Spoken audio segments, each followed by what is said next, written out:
in tax breaks to the Senate by Memorial Day. That's what this committee will deliver in the one big, beautiful bill. Ways and Means Committee Chairman Jason Smith. It makes permanent the 2017 Tax Cut and Jobs Act. The package boosts spending on deportations and the Pentagon. It rolls back green energy tax credits, but faces opposition from Democrats. They want to pay for it by sticking us with additional debt. House Minority Leader Hakeem Jeffries. And by enacting the largest health care cut in American history. Jennifer King, Washington. President Trump met with Syria's interim president in Saudi Arabia earlier today, the first such meeting between U.S. and Syrian leaders in more than 2 decades.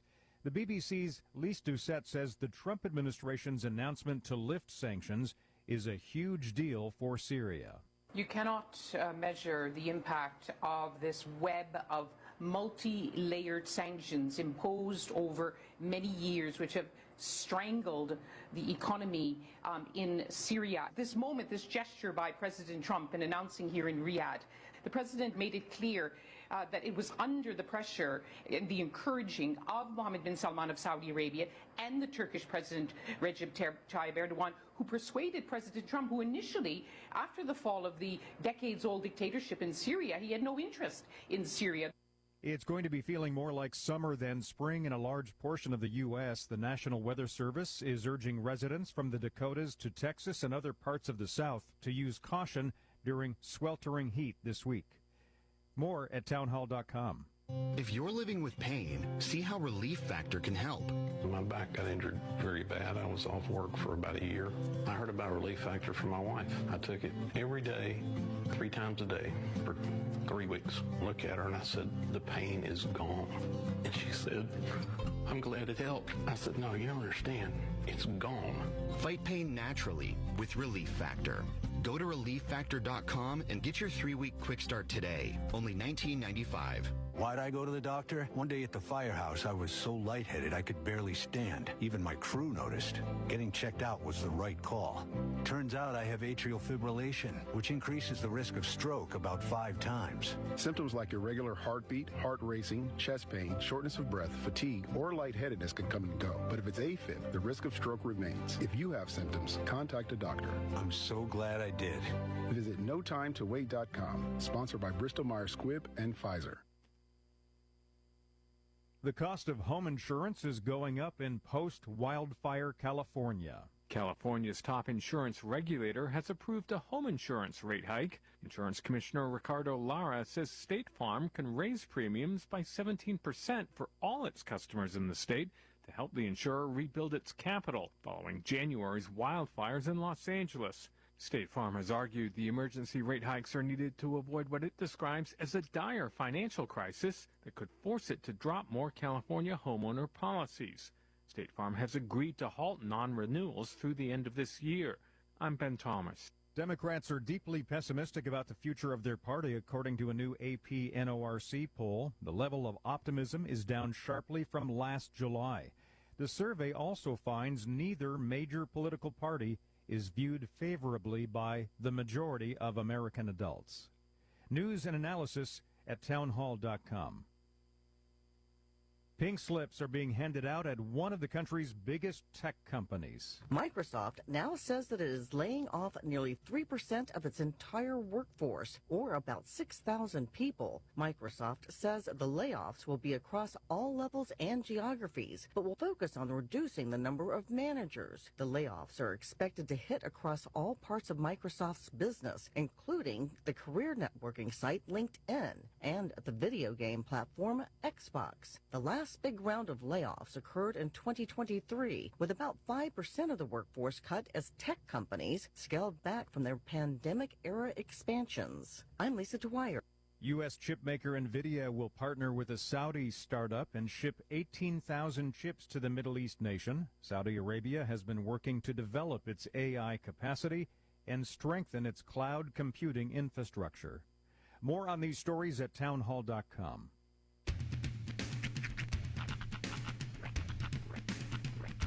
What in the wide world of sports is going on here? I promise you, whatever scum did this, not one man in this force will rest for 1 minute until he's behind bars. Now let's grab a bite to eat. Yeah, come on. I feel the hot wind on my shoulder and the touch of a world that is older. I hit the switch and check the number. I leave it on and then I slumber. I hear the rhythm ringing through it. Flamenco guitar and cumbia music. I hear the talking of the DJ. The travel and what does he say? I'm on a Mexican radio. I'm on a Mexican radio. Broadcasting live from high atop the J.P. White Building in downtown Roswell, New Mexico. It's Mornings with Mike Winters on 106.5 Roswell's Talk FM. Is that what I sound like when I talk? Now, here's your host, Mike Winters. And good morning, one and all. Welcome to Mornings with Mike Winters. I am he. That would be me, Mike Winters. Happy middle of the week, everybody. Yeah, buddy. You made it to Wednesday. Smooth sailing into the back half of your week. Blown into Wednesday. Yeah. Maybe that was it. Well, we're going to be blown into Thursday, too, because it's going to be blowing today. We got two blowing dust advisory kicking in at noon today. That'll stick around till 8. And then the wind advisory. That will start at noon as well. Mm-hmm. So, it's a-coming again. You ever had that feeling that every day is exactly the same as yesterday? I got you, babe. Windy out today. It's going to be windy out every day. Yeah. Some people found that funny and got that. Yeah. Other, probably younger folks like that. No. I like to think, though, that that's one of those movies that even if you're younger, it kind of crosses the generational I hope it boundaries. does. But then I hear things and like the kids don't know about Back to the Future. I'm like, I feel like that one does too. But That's true. You know, when you were talking about kids not getting Back to the Future references. Yeah. Then again, there is a lot of reference and a lot of homage paid to Back to the Future in the show Rick and Morty. Sure. So I feel like that's enough to get them interested in. Well, Back let to the me ask Future. you this, Sean. Yes, Mike. Maybe Rick and Morty is your generation's, and people younger than you have no clue or care what Rick or Morty. First of all, kind sir, don't group me in with them. Whilst, yes, I'm a fan of shows like Rick and Morty, I also haven't watched it in several seasons. That being said, I ain't one of them. I'm just saying, that might be... Rick and Morty's been around for a minute. It I'm has. just saying, young people may not be aware of Rick and Morty. That's true. Well, okay, so pull back of that curtain. The show Rick and Morty was based off of a YouTube short, an internet short from back in the day called Doc and Marty. So it literally was Doc and Marty from Back to the Future. Although wildly inappropriate. I just wonder if people like that's like I don't know. Like I'm so far out that I don't know how many generations I'm back behind. I don't even know anymore on it. It's as funny. far as that. There's like if as I think back on shows I watched as like, you know, a kid, teenager, young adult, whatever, shows would make references to old movies or old content that I never got. Like I never understood a Ben-Hur reference in Rugrats.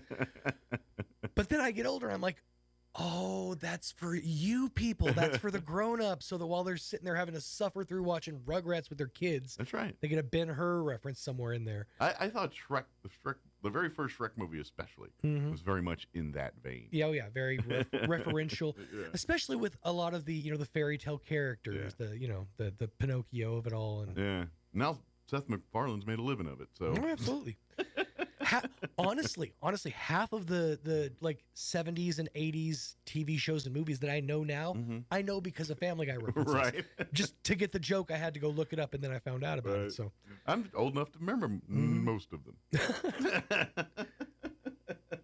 Some I remember, I just didn't want to. When I was in high school, we had to write a research paper about a famous author, and the author I picked, Arthur Ashe. No.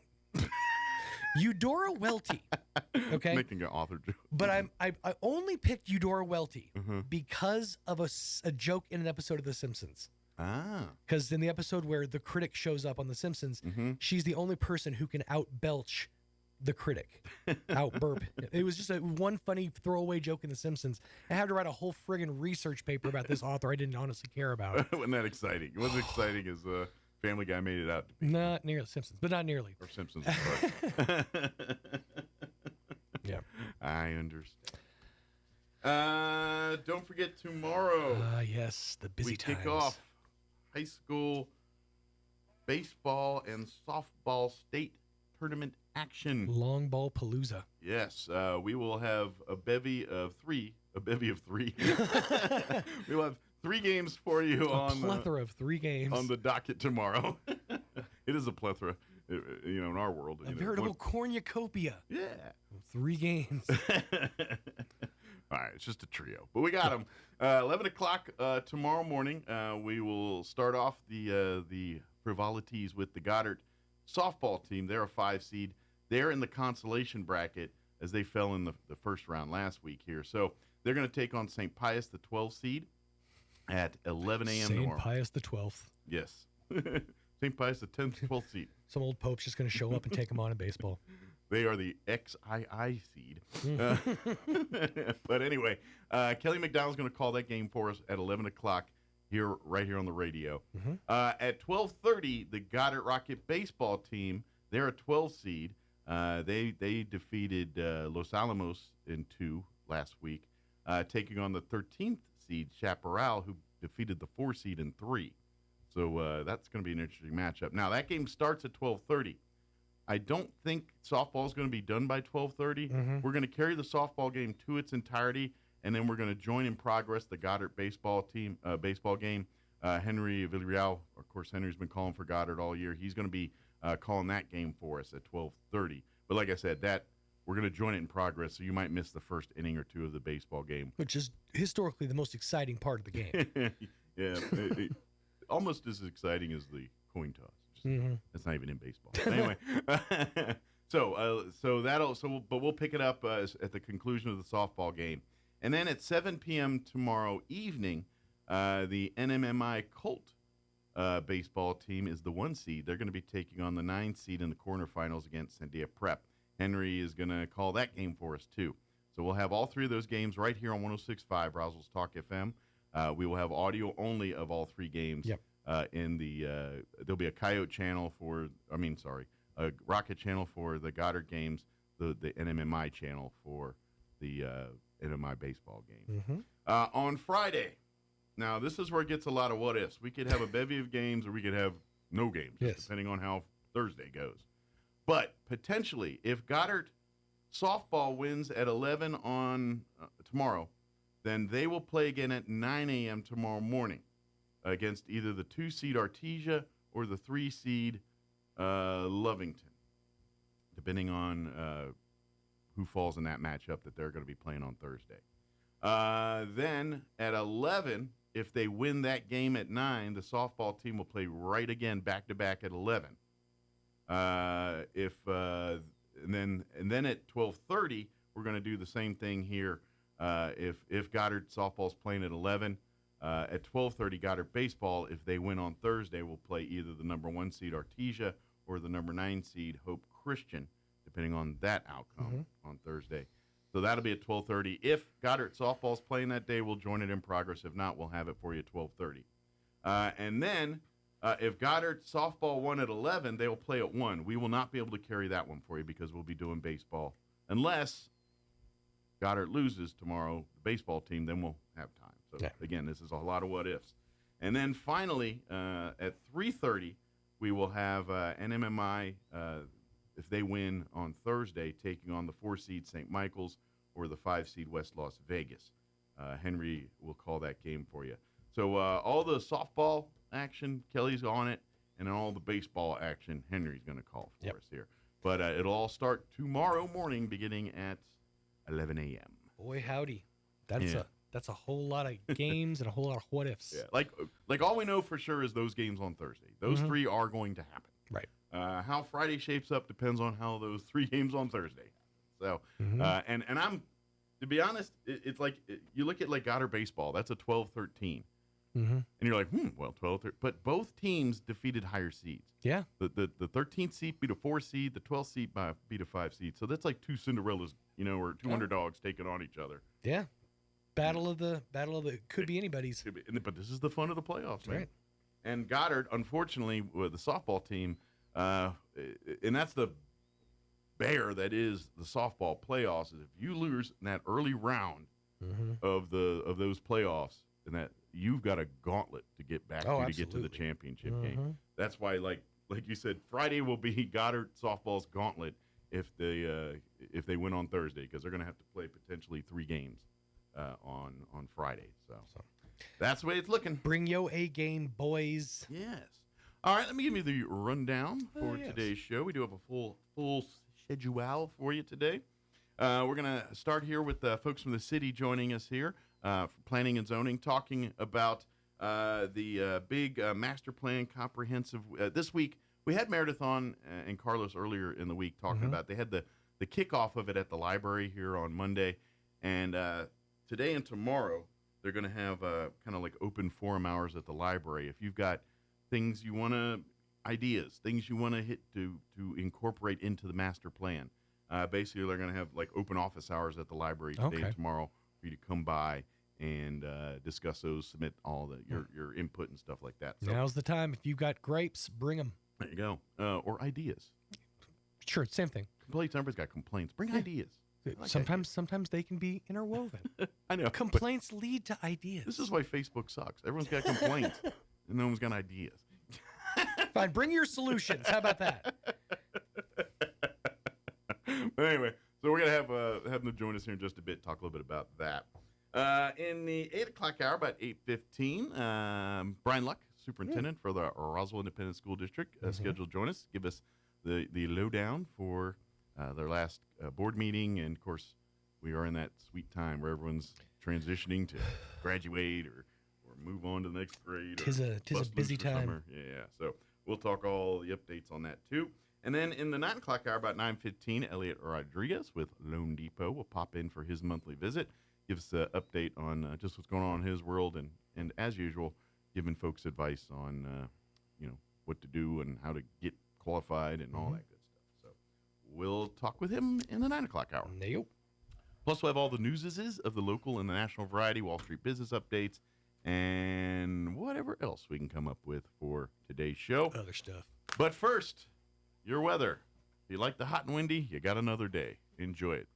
That should be a Little Caesars pizza. Come in for the hot and windy. Here's your weather.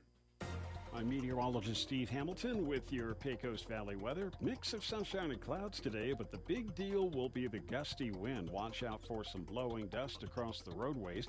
Wind gusting at 40 to 50 miles an hour through the day. We'll be in the low 90s. We have cold fronts set to head through.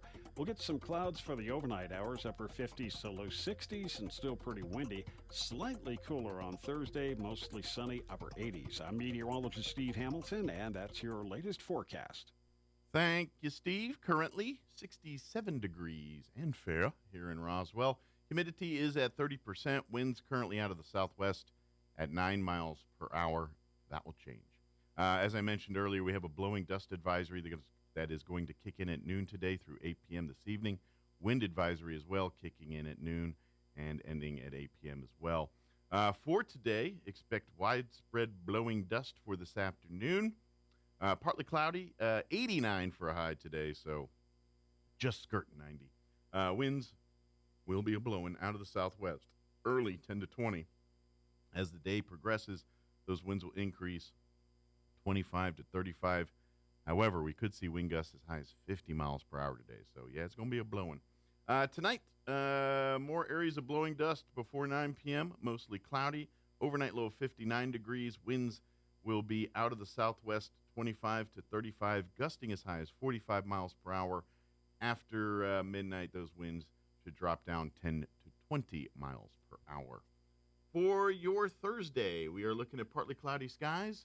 Early, gradually becoming fully on sunny as the day progresses. Looking at a high of 87 with northwest winds 5 to 10 early, 15 to 20 for the afternoon. So breezy, but way better than yesterday and today. Tomorrow night, mostly clear. Overnight low of 54 degrees with southwest winds 15 to 20. They'll drop down 10 to 15 after midnight. Then for Friday, mostly sunny, 89 for a high. Winds 5 to 15 out of the northwest, so no issues there. Friday night, partly cloudy. Overnight low of 56. Saturday, sunny, 91. Sunday, mostly sunny, 90 and breezy. And then just kind of glancing at the first part of next week, looks like upper to mid 80s. Monday, 87, 86 on Tuesday. So we shall see. Hey, real quick before we take our break, I do want to put on your radar. Hold on here. There we go. The Great American Cleanup. That's happening here this month. Keep Roswell Beautiful is participating in the Great American Cleanup this year once again, and they want to invite folks out for the big cleanup day. Saturday, May 17th. Mark it on your calendars. That's going to be the big cleanup here in Roswell. At the Roswell Municipal Landfill, which is located at 3006 West Brasher Road. They asked folks to come on by. Beginning at 8 a.m., you can start registering your groups and things like that, and then start your cleanup from 9 to noon. While you're there, you can grab your gloves, your vest, your trash grabbers, and trash bags, and all that stuff they can provide for you. And they're asking for youth groups, or 10 or more are encouraged to join, and they'll receive $400 per group with their $400 for their youth group. So if you have a youth group, you need to raise some money, you can get up to $400 if you have. So this is a pretty cool thing. It's part of their Empowering Youth fundraiser program. Only spots are available to claim your to claim one of these spots. What you need to do is to call TJ Connors with Keep Roswell Beautiful, 575-637-6274. Again, if you're a youth group that wants to take advantage of this $400, TJ Connors, call 575-637-6274, or you can shoot an email to tconnors, CONYERS, at roswell-nm.gov. tconnors, CONYERS, at roswell-nm.gov. But yeah, May 17th, the big event there. And like I said, you got a youth group or anything, sure you could use the extra $400 and spend a couple hours cleaning up on that day. Be a good deal. All right, 7:22, we're going to take a 2.5-minute break, and then we'll talk about the master plan and these comprehensive drop-ins going on here today to get your input on this stuff. So we'll talk all about that on the other side. Don't go away. You're listening to Mornings with Mike Winters. Are you ready to succeed? Earn your FFA certification through ENMU Roswell's Aviation Maintenance Technology Program. ENMU Roswell has the only FFA Part 147 airframe and power plant school in southeast New Mexico. Receive commercial and general aviation training, hands-on training with Operation Aircraft, Boeing commercial experience, advanced composite repair training, and more. And ENMU Roswell offers in-state tuition for veterans too. Learn more about this exciting program on campus or online at roswell.enmu.edu. Eastern New Mexico University, Roswell. Success starts here. At Richland Motors, it's never been easier to sell or trade your current car, truck, or SUV for a newer model to hit the road in. Even if you don't purchase from Richland, they want to buy your vehicle for top dollar. But if you do buy from Richland, don't forget, they're the home of the powertrain warranty for life. That's a whole lot of confidence for you. See Richland for details. 2nd and Sycamore and 1309 Southeast Main. Some wounds need expert care to heal properly. At Artesia General Hospital's Wound Care and Hyperbaric Medicine Center, we use advanced treatments like hyperbaric oxygen therapy to help chronic wounds heal faster. If you or a loved one has a wound that won't heal, call 575-736-8235 today and take the first step toward recovery. Picture this. You're behind the wheel of a John Deere compact tractor.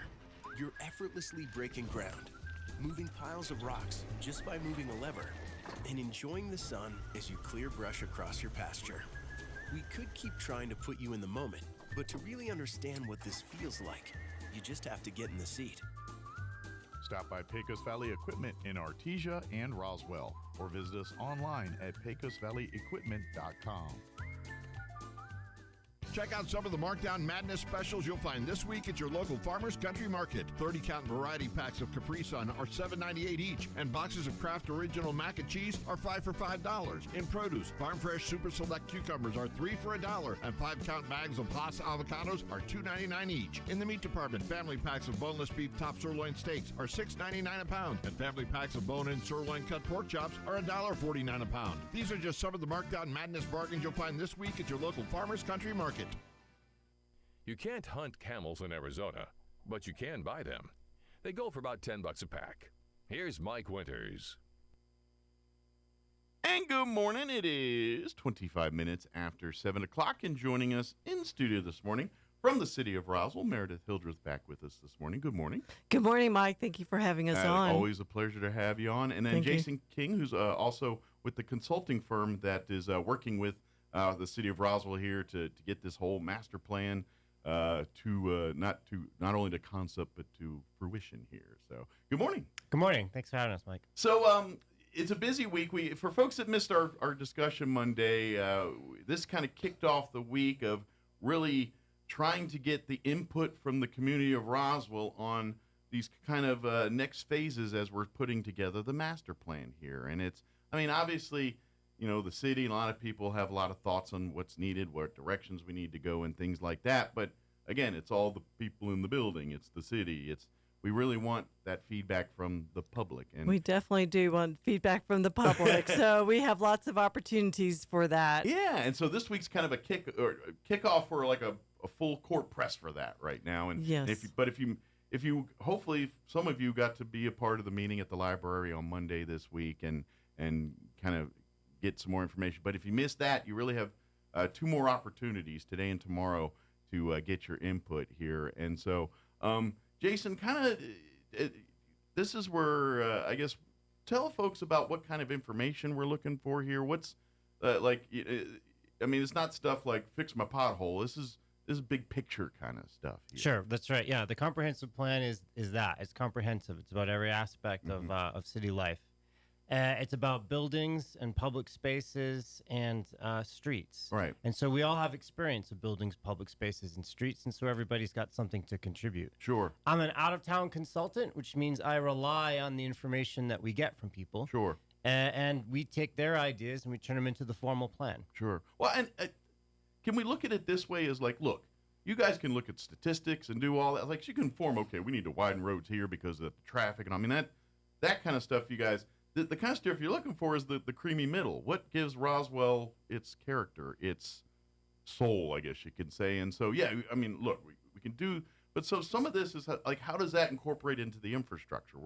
That's kind of what the things we're looking for, right? Is that type of stuff. That's right. Another big part of it is just people's values, what they want to see. So I work around the country, I work around the world, and each place has a different vision for itself. What do we focus on? Mm-hmm. What do we start on first?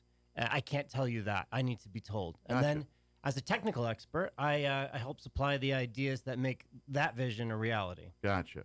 So kind of give folks a big picture process of how, like, we go from conceptual to down the road here and say, here she is, the master plan.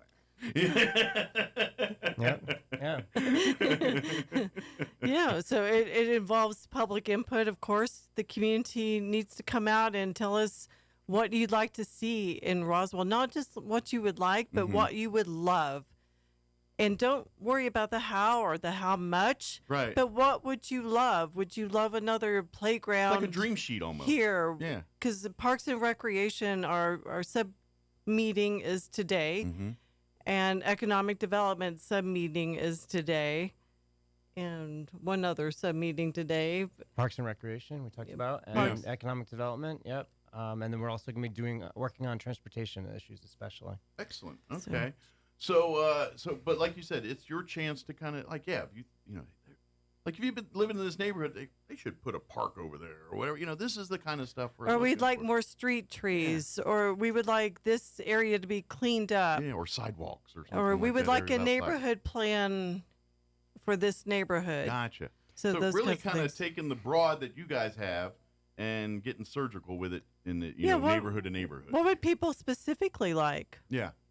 Now, one aspect to this, a lot of times you ask people what they want, and they don't know what they want. Mm-hmm. And so they ask us, what should we be asking for? So Right. part of our job is also educational. Gotcha. So I'm the author of 2 books, The Climate Planner and The Equity Planner. Okay. And so my job on this project is what's called resilience, environmental and economic resilience. Gotcha. Tonight at 5:30 at the library, I'll be giving a lecture. I'll be talking about my work around the country in those 2 topics. Excellent. So, of course, there's going to be open hours if you want to talk and meet with folks during the day here.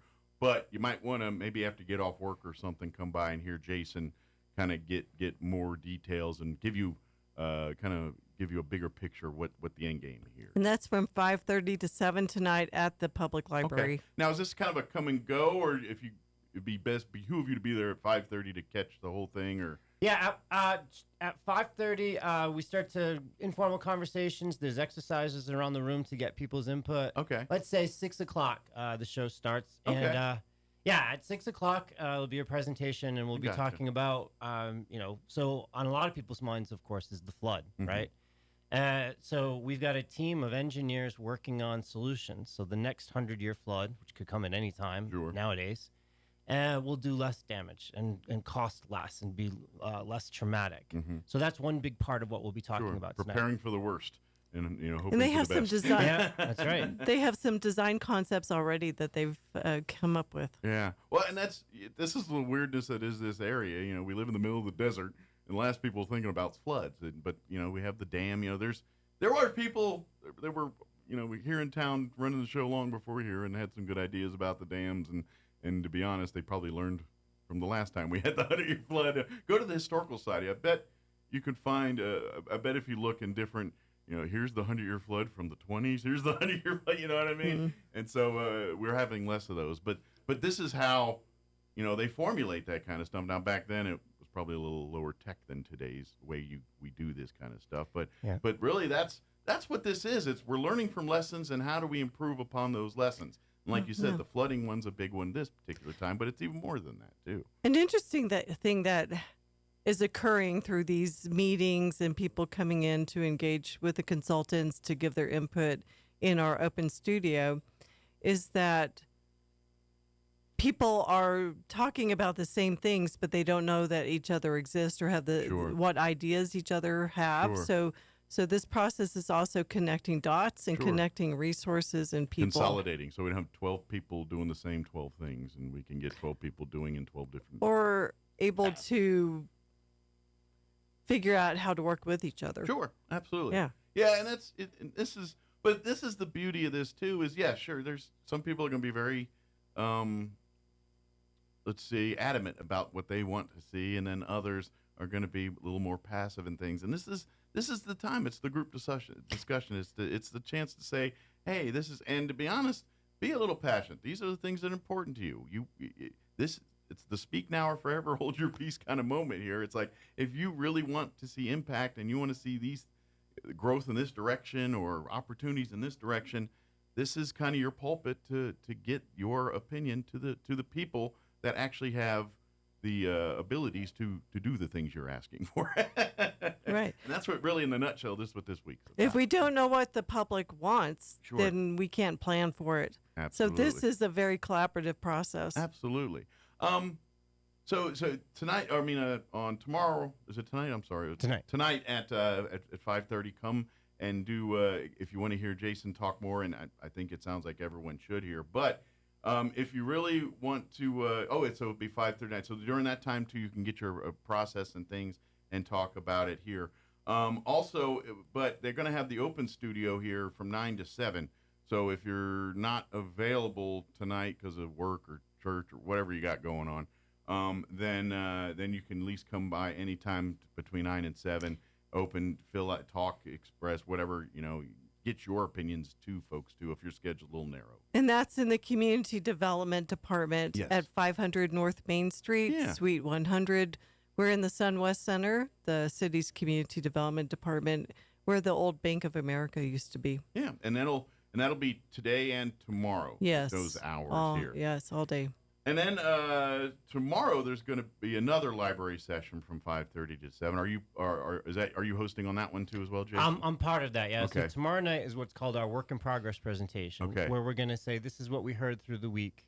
Okay. And this is we're going to talk about how we translate that into the goals and the policies and the actions of the plan.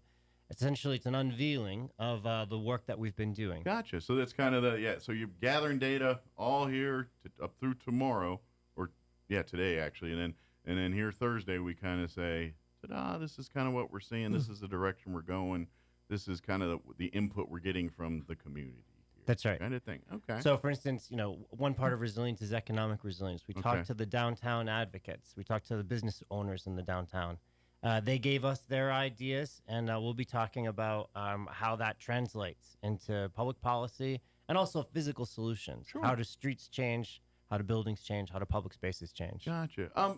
I mean, I don't want you to spill the beans all now but kind of like, here we're, day 3 of this kind of, what's just leniencies? What's been some of the early results here that you're looking at? Well, I was talking about how the last time I was in Roswell was 20 years ago, and you remember, and Roswell has done a lot since then. It looks a little bit different. That's right. Over the last right. 20 years, yes. The main street is all filled out.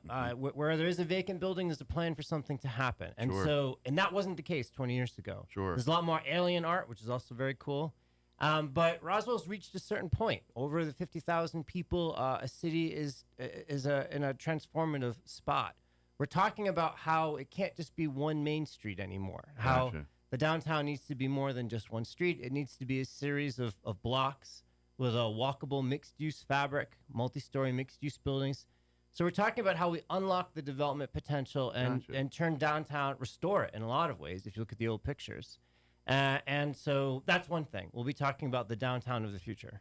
Cool. Which this is something we all love, and we, but part of it too is it's an old area, like you said, the buildings and things, and so yeah, it's kind of like you said, we're gonna have to, and then you tack on, it's just a unique crossroads in Roswell's history right now. With yes, we're growing.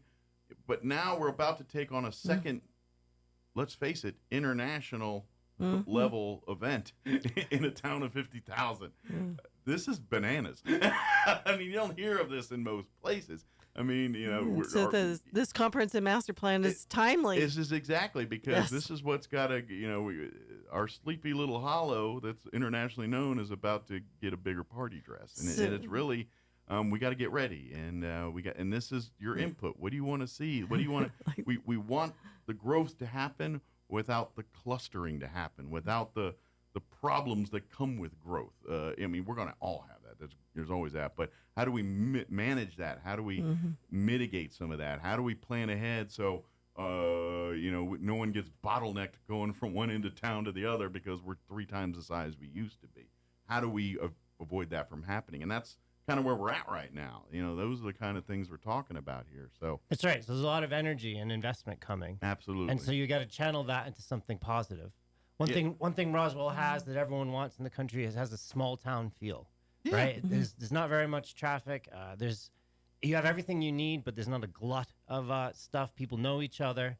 So you're about to enter the world stage with these air races, right? Sure. Well, you're already there when it comes to the aliens. My son is a big fan of everything Roswell. He's 12 years old. I bought him a whole bunch of stuff at the museum. So you're already there in a way. But so we thank you. We've brought a lot of dollars to those little green men bobbleheads and things. That's right. But let's say if you're getting 100,000 tourists a year coming to learn about the mysteries of Roswell and alien experiences, it's going to double. The number of tourists is going to double. So what does that mean? Sure. How do we handle it? Exactly. Yeah. That's right. gonna. And now we're gonna. And to be honest, we're getting 2 really different audiences now, which is gonna. I mean, this is so like. I don't think folks to this day, I don't know if we realize, like, you see the International Balloon Fiesta up in Albuquerque every year. Yeah. We're talking that level, maybe even bigger.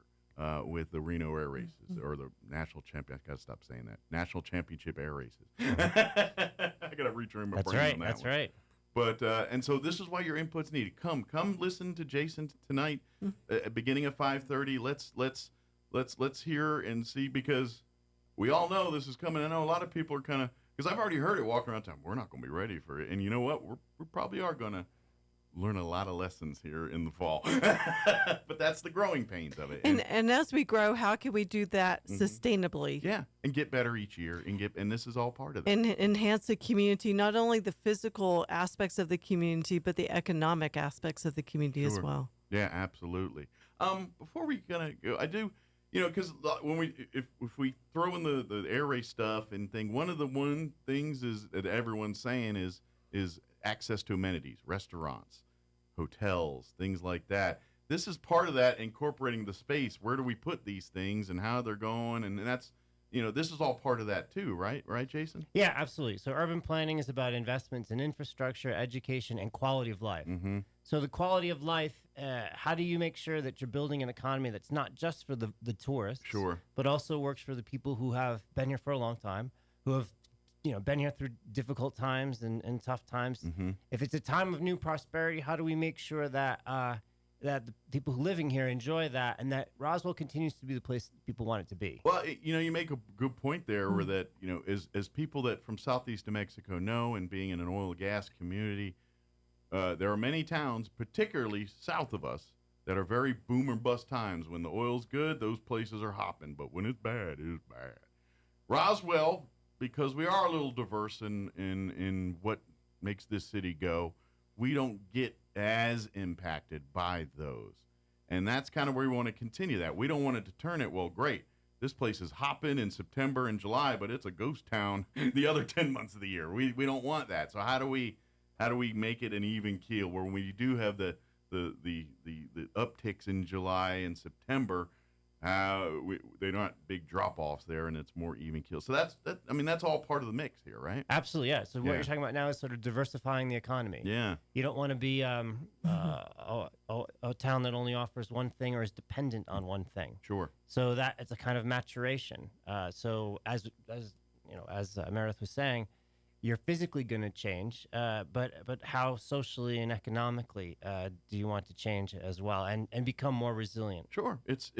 It's the blessing and the curse that is of growing. The more eyeballs, it's just conceptual. The more eyeballs, the more people know about your thing, the more everything gets more complicated. But also, if you do it right, things get better. You get, and so that's how we do it. We're going to get big, folks, whether we plan or not. The secret's out. Yeah. Whether we do it right or wrong is kind of right now how we determine that. And so that's why this week's so important here. So put your input in. If you can't make the meetings tonight or tomorrow, then please at least come by City Hall there. The community, what is it again? I'm Community Development. We're in the SunWest Center. In the SunWest Center. Perfect. 500 North Main Street, Suite 100. When you're going to Peppers to have lunch today or tomorrow, come on by and visit and get your input in at least. But if you've got the time this evening and tomorrow evening, come on out to the Roswell Public Library. Begin about 5:30 or so, and you can submit your input tonight. Before, but then you can also maybe right after you hear Jason talk. That way might help you make a better decision on some of your input by hearing Jason first. Maybe. I like that idea. And if people find that they don't have the time for that, remember, you can follow our project. It takes a while to create a comprehensive plan. There's going to be a lot of other opportunities to talk about this. You go to the website, propelroswell.com. Yeah, they've got a great resource there. They even got a little high-techy, a little cool flip book. You can kind of read about the master plan and all the. So if you want everything from soup to nuts on the Roswell Master Plan, the propelroswell.com is your best resource to do your reading and researching and all that kind of stuff. And it's pretty easy to navigate. They got tabs. Like I said, they've even got a little flip book there that kind of makes it fun to read while you're doing it. Yeah, that's right. Interactive, yeah. Include your children, and we would like the young voices in our community, our young adults, our teens, our tweens, and our children to engage in this process, because this is your community and we want your voices heard. Ideally, they're going to be the ones on city council and working for the city and working for these private entities that are going to be making the said master plan go here a little bit. That's part of it's, and by the way, that it's their future that we're it's all of our futures, but ideally at some point we're going to be on our porches yelling at kids to get off our lawn. Well, these folks are the ones running the show here. So get your input. Talk with them about it. Especially, obviously age appropriate. Your 2-year-olds and 3-year probably don't care. But, 14, 15, 13. That 8-year-olds have great ideas too. Yeah. Mm-hmm. You know what? You ain't wrong there. Sometimes but that is a true thing. Talk to your kids. Hey, what would you like to see in the neighborhood? And yeah, you're going to get a couple like more like the ice cream man more often kind of things, but you might be, wouldn't it be cool if you had this park here, this swimming pool here, whatever it is we're talking about. So that's what this week's about, folks. This is the time to dream big. Absolutely. And to think big. So because Roswell is a beautiful, beautiful community, and we have a lot to be proud of. We have a lot of talent here. There's a lot of potential. There's so much opportunity here. We just got to harness it correctly and make sure we get the most out of these opportunities here. So, before we wrap up here, I do want to ask. So after this week, what's next on the timeline here? How as far as what's on the docket? What's the next thing we need to do, and what kind of timetable are we looking at before we say here it is? Sure. So through the summer, we're working on the plan. In the fall, we bring back a draft, and then we start our adoption meetings. Okay. Formal public meetings. You're 3 minutes at the microphone, starting in winter. Okay. Much. Yeah. So there'll be more public opportunities. We're just now kind of doing, like you said, the kickoff week here. But so I guess maybe maybe here's the blessing. You don't have to have all your answers right now. But what we do say is let's start wrangling those in. Let's start formulating those ideas and things like that. And if you have an idea, bring it. This is your opportunity. So please take the time to come and see us. Some of the most innovative things of time literally happened because somebody walked in a room and said a thing. And it begat that.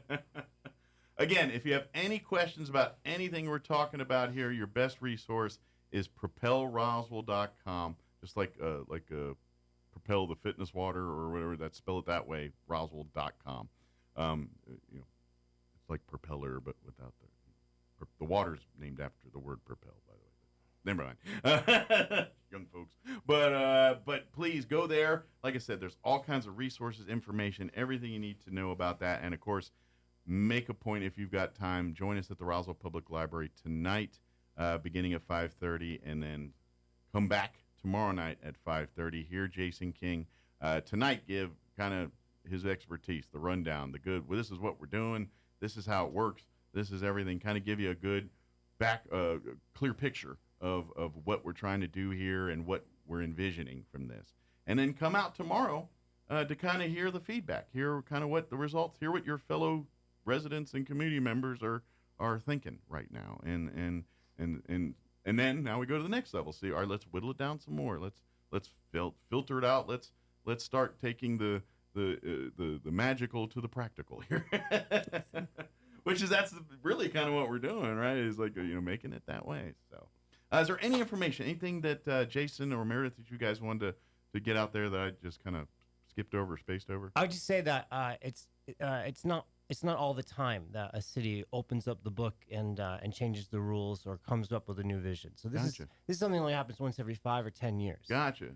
So make use of this experience, I think. Absolutely. And see, put it this way: I know it's fun to complain on social media, but it's not solving problems. It's not. At the end of the day, you're just making yourself and your neighbors mad. This is how you fix it. Come to the library. Come to the SunWest building here and get your input if you can't make it to the meeting. But this is your time, all you Facebook warriors. This is your time to put it in action. Be a little more adult about it than you did in Facebook, but short of that. Awesome. Well, thank you guys. I'm sure you have a long day, so we'll let you get to it here. Thank you, Mike. Appreciate it. And as more phases of this happen, we love to get you guys in as we get updates and more kind of a final end game as we progress through this process here. Okay, let's propel Roswell. There you go. All right. Thank you, Mike. Thank you, guys. Thank you. All right, 7:49. Let us pause for some news. Kim Commando. We also have your Chaves County Sports Update brought to you by DSI coming up as well. We'll be back. Don't go away. Now for your Pecos Valley news updates, I'm Jared Cirillo. We begin in Roswell today, where police are reminding parents and guardians of the dangers of hot vehicles and children, especially as the weather really warms up. Roswell police are asking parents and child caregivers to raise their awareness of the importance of never leaving children inside unattended vehicles. The temperature inside a parked vehicle can quickly reach lethal levels in hot and even warm weather. Babies and other young children and pets are not able to escape a hot vehicle on their own.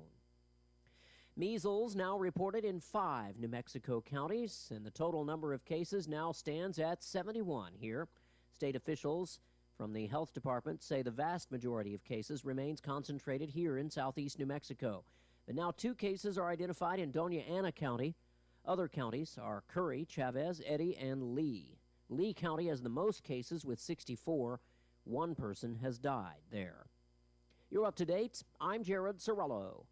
LinkedIn isn't just a digital resume graveyard full of let's circle back types. It's the place where being smart online pays off. I'm Kim Commando for Home Title Lock. Go to HometitleLock.com and use promo code KIM to receive a free 14-day trial of their $1 million triple lock protection when you sign up. Over 250 million people in the United States use LinkedIn. Odds are you're one of them, and you're probably not using it right. Posts on LinkedIn reach 5 to 10% of your audience organically. That's more than double what you get on Instagram or Facebook. But if you drop a link in your post, the algorithm punishes it. Why? Because it sends users off the site. Instead, post your content without the link and put it in the first comment. That move alone can double or triple your reach. And skip the buzzwords. No one cares if you're a results-oriented leader with a passion for synergy. If you want to stand out, post 2 to 3 times a week. And Tuesdays, Thursdays, and Fridays work the very best. Be sure to get my free newsletter. Sign up at getkim.com. Title theft is a growing real estate scam targeting the $32 trillion in American homeowners' equity. Criminals forge your signature on one document, use a fake notary stamp, pay a small fee, and file with your county. Then, your home's title and its equity are in the hands of a criminal. So when is the last time you checked your home title? If you're like me, the answer is never. And that's exactly what scammers are counting on. Use my promo code KIM at HometitleLock.com, and you'll get a free title history report to find out if your title is still in your name. When you sign up, you'll also receive a free 14-day trial of their $1 million triple lock protection. That's immediate 24/7 monitoring of your property, urgent alerts if there are any changes, and if fraud should happen, their U.S.-based restoration team will spend up to $1 million to fix the fraud and restore your title at no additional cost.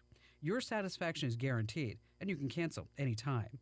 Go to HometitleLock.com and use promo code KIM for the protection you deserve. I'm meteorologist Steve Hamilton with your Pecos Valley weather. Mix of sunshine and clouds today, but the big deal will be the gusty wind. Watch out for some blowing dust across the roadways. Wind gusting at 40 to 50 miles an hour through the day. Will be in the low 90s. We have cold fronts set to head through. We'll get some clouds for the overnight hours, upper 50s to low 60s, and still pretty windy. Slightly cooler on Thursday, mostly sunny, upper 80s. I'm meteorologist Steve Hamilton, and that's your latest forecast. Running a business is tough. Operational demands change fast, and keeping up can feel impossible. That's where DSI comes in. We've been helping local businesses thrive for over 25 years. You might know us for printer products, but we're your one-stop shop for cutting-edge office technology. From managed IT to video security, audio-visual technology, and more, DSI has everything you need. We're flexible, local, and have the resources of a national corporation. Be more productive. Make more money. DSI, the heartbeat of business. Visit DSINM.com. NM.com. It's time for the Chavez County Sports Report. Big congratulations goes out to Mason Hicks from NMMI, the state champion in Class 3A boys golf. After winning last year, he repeated. That's hard to do with a two-day total of 144. Troy Oswald of Gateway Christian finished third in 3A, 3 shots off the pace, and Rigo Regalado from Dexter, he was 12 shots off the pace and finishes fifth overall. In 3A girls, Daniela Munoz from Dexter and Brooklyn Torres from Gateway Christian tie for 7th overall. 4A girls, Goddard's Mackenzie Jones finishes 8th overall. And 4A boys, Goddard's Brody Purcell finishes 10th. And 5A boys, Ryland Saraceno from Roswell had his team's best finish at 23rd overall. The Sports Report brought to you by DSI. Call DSI for all your office technology needs. I'm Eric Butler at Roswell's Talk FM 106.5. With the Wall Street Business Report, I'm Bill Alexander. Inflation cooled for the third straight month in April, even after some of President Donald Trump's tariffs took effect. Though economists and many business owners expect inflation will climb by this summer. Consumer prices rose 2.3% in April from a year ago, down from 2.4% in March, and the smallest increase in more than 4 years. President Trump has repeated his call for the Federal Reserve to lower interest rates, saying prices for gas, groceries, and practically everything else are down. Nissan is slashing about 15% of its global workforce, or about 20,000 employees, as the Japanese automaker reported a loss Tuesday for the fiscal year just ended amid slipping vehicle sales in China and other nations and restructuring costs. Paul Allen's estate announced Tuesday that it has begun the process of selling the NBA's Portland Trail Blazers. Allen, the billionaire co-founder of Microsoft, died in 2018 at age 65. For the Wall Street Business Report, I'm Bill Alexander in Washington. Bring rugged durability and high-grade performance to your home laundry room with a Maytag commercial-grade residential washer. Engineered with powerful parts, including a half-horsepower motor and dual-action agitator, it is truly built to last. Shop Bush Appliance today and bring home a powerful washer. Bush Appliance Woodworks and Installation. When it comes to cabinets, appliances, and installation, who you gonna call? Bush Appliance in Roswell. Stop by 111 West Country Club Road in Roswell or call 575-622-6390. Roswell Nissan presents live coverage of the NMAA State Tournament from Albuquerque. Tune in to Roswell's Talk FM 106.5 or KSBPTV.com for Goddard Rockets softball Thursday morning at 11 a.m. as they take on St. Pius, followed by Goddard Rocket baseball at 12:30 as they take on Chaparral. Then tune in for afternoon baseball at 4 p.m. as Gateway Christian takes on Logan, and NMMI at 7 p.m. against Sandia Prep. Catch all the action on 106.5 Roswell's Talk FM or online at KSBPTV.com. Brought to you by Roswell Nissan, a proud supporter of Roswell Sports. Do you know what the hardest part of dealing with the roofer is? Just trying to get them on the phone. Jennifer here from Trustmark Roofing, and I want you to know that you can always trust Trustmark Roofing to answer our phone. Need a free roof inspection? Just call us at 575-755-ROOF, and we'll answer with a live person, a real human being. Have a roofing project already going with us and need to discuss it? Just call 575-755-ROOF, and we will answer the phone. No answering machine, no voicemails, and no weird robot automated attendant. That's because at Trustmark Roofing, we're all about relationships and treating people right. That's true for customers and vendors and insurance companies and employees. Anyone and everyone who comes in contact with our company. So if you have any roofing needs at all, trust Trustmark to treat you right and to answer the phone. Our number again is 575-755-ROOF, or find us online at trustmarkroofpros.com. Trustmark Roofing, we put people first. Check out some of the Markdown Madness specials you'll find this week at your local Farmers Country Market. 30-count variety packs of Capri Sun are $7.98 each, and boxes of Kraft Original Mac and Cheese are 5 for $5. In produce, Farm Fresh Super Select cucumbers are 3 for $1, and 5-count bags of Haas avocados are $2.99 each. In the meat department, family packs of boneless beef top sirloin steaks are $6.99 a pound, and family packs of bone-in sirloin cut pork chops are $1.49 a pound. These are just some of the Markdown Madness bargains you'll find this week at your local Farmers Country Market. Dion's is homegrown right here in New Mexico and is the perfect place for team dinners, family gatherings, and all of your catering needs. Stop by our location on South Main and West Wildy, where you can feed 5 for $35 plus tax with a large one-topping pizza and a family-size salad. With Dion's, we make it easy to bring together your favorite people with your favorite food. Visit Dion's.com to order ahead for dine-in or for pickup. That's Dion's.com. Dion's, where great food and good people meet. The inventor of Pringles is buried in a Pringles can. I wonder if they got their hands stuck putting him in there. Here's Mike Winters. And good morning. It is closing in on 7:59. Stay tuned next hour. Here about 8:15 or so, Brian Luck, superintendent for the Roswell Independent School District, scheduled to join us, give us updates on school board meeting and how things are going in the Independent School District as they're all gearing up for the final weeks of the school year here and all that. So I know, like my wife, who's a second grade teacher, they're all, I think they're going field trip to the movies to go see movies today. So they're getting to that part of the school year here. You know, of course, the older kids get finals and everything else. So it's kind of that fun time of year. But Brian will join us next hour. We'll talk all about that. If you missed any of that conversation we had with Meredith and Jason talking about the master plan here, please visit that website. It's www.propelroswell.com. Go there, and it's got it really breaks down everything. And now you're going to spend a minute. There's a lot of information to take in, but it really gives you, I highly recommend you check that out before you go and participate here in the voting and stuff. All right, it is 8 o'clock. You're listening to 106.5 Roswell's Talk FM, KEND, Roswell, New Mexico. We will be back on the other side of news. Do not go away. News this hour from townhall.com. I'm Greg Clugston in Washington. President Trump has met with Syria's interim president. It marks the first such encounter between the two countries in 25 years. During his Mideast visit, the president announced the U.S. also would move to lift economic sanctions on Syria. Speaking in Saudi Arabia, he told Gulf leaders that their region has the potential for a bright future. The whole world is watching the Middle East, and many are watching with envy. You have something very special going on. Incredible opportunities are within reach for this region. House lawmakers worked late into the overnight as they pushed through marathon public hearings. They're debating President Trump's signature legislative package.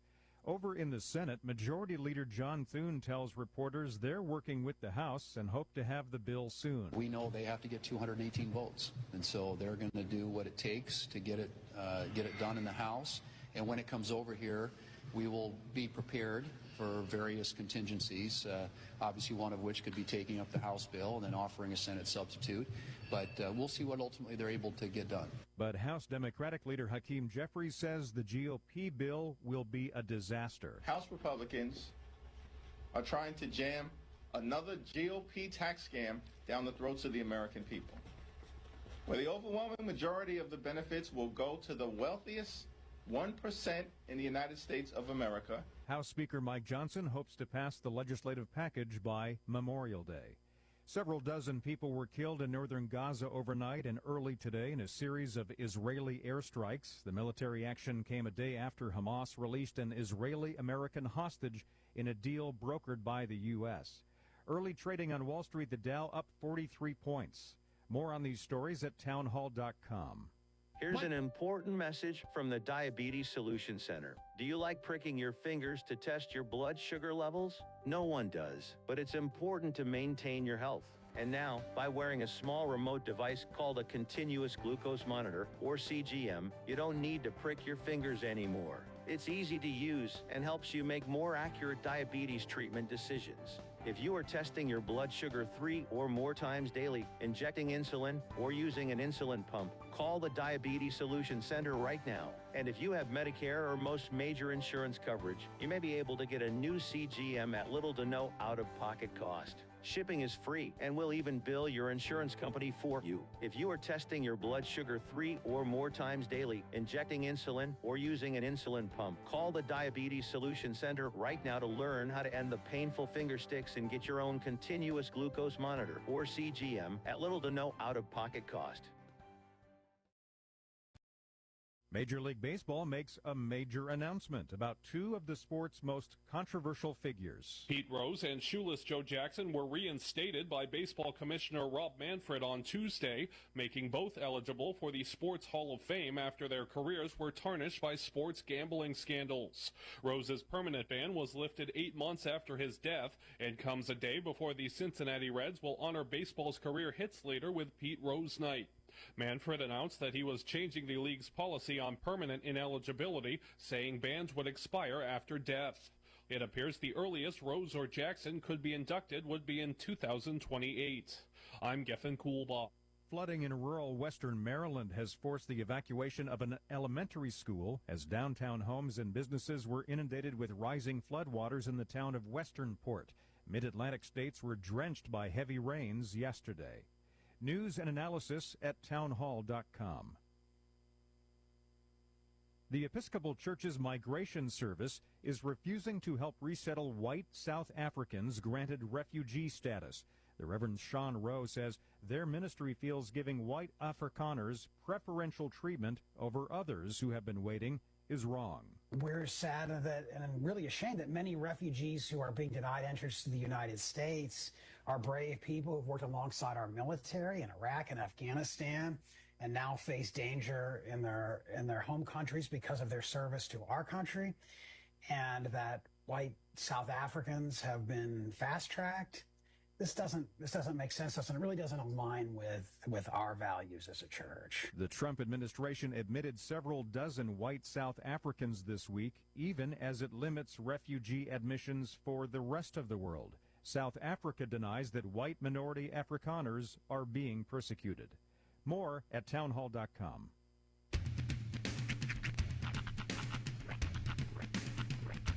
What in the wide world of sports is going on here? I promise you, whatever scum did this, not one man on this force will rest for 1 minute until he's behind bars. Now let's grab a bite to eat. Yeah, come on. I feel the hot wind on my shoulder and the touch of a world that is older. I hit the switch and check the number. I leave it on and then I slumber. I hear the rhythm ringing through it. Flamenco guitar and cumbia music. I hear the talking of the DJ. The travel witch and what does he say? I'm on a Mexican radio. I'm on a Mexican radio. Broadcasting live from high atop the J.P. White Building in downtown Roswell, New Mexico. It's Mornings with Mike Winters on 106.5 Roswell's Talk FM. Is that what I sound like when I talk? Now, here's your host, Mike Winters. And good morning. It is 6 minutes after 8 o'clock. Welcome to hour number 2. The Deuce. Of Mornings with Mike Winters, right here on 106.5 Roswell's Talk FM.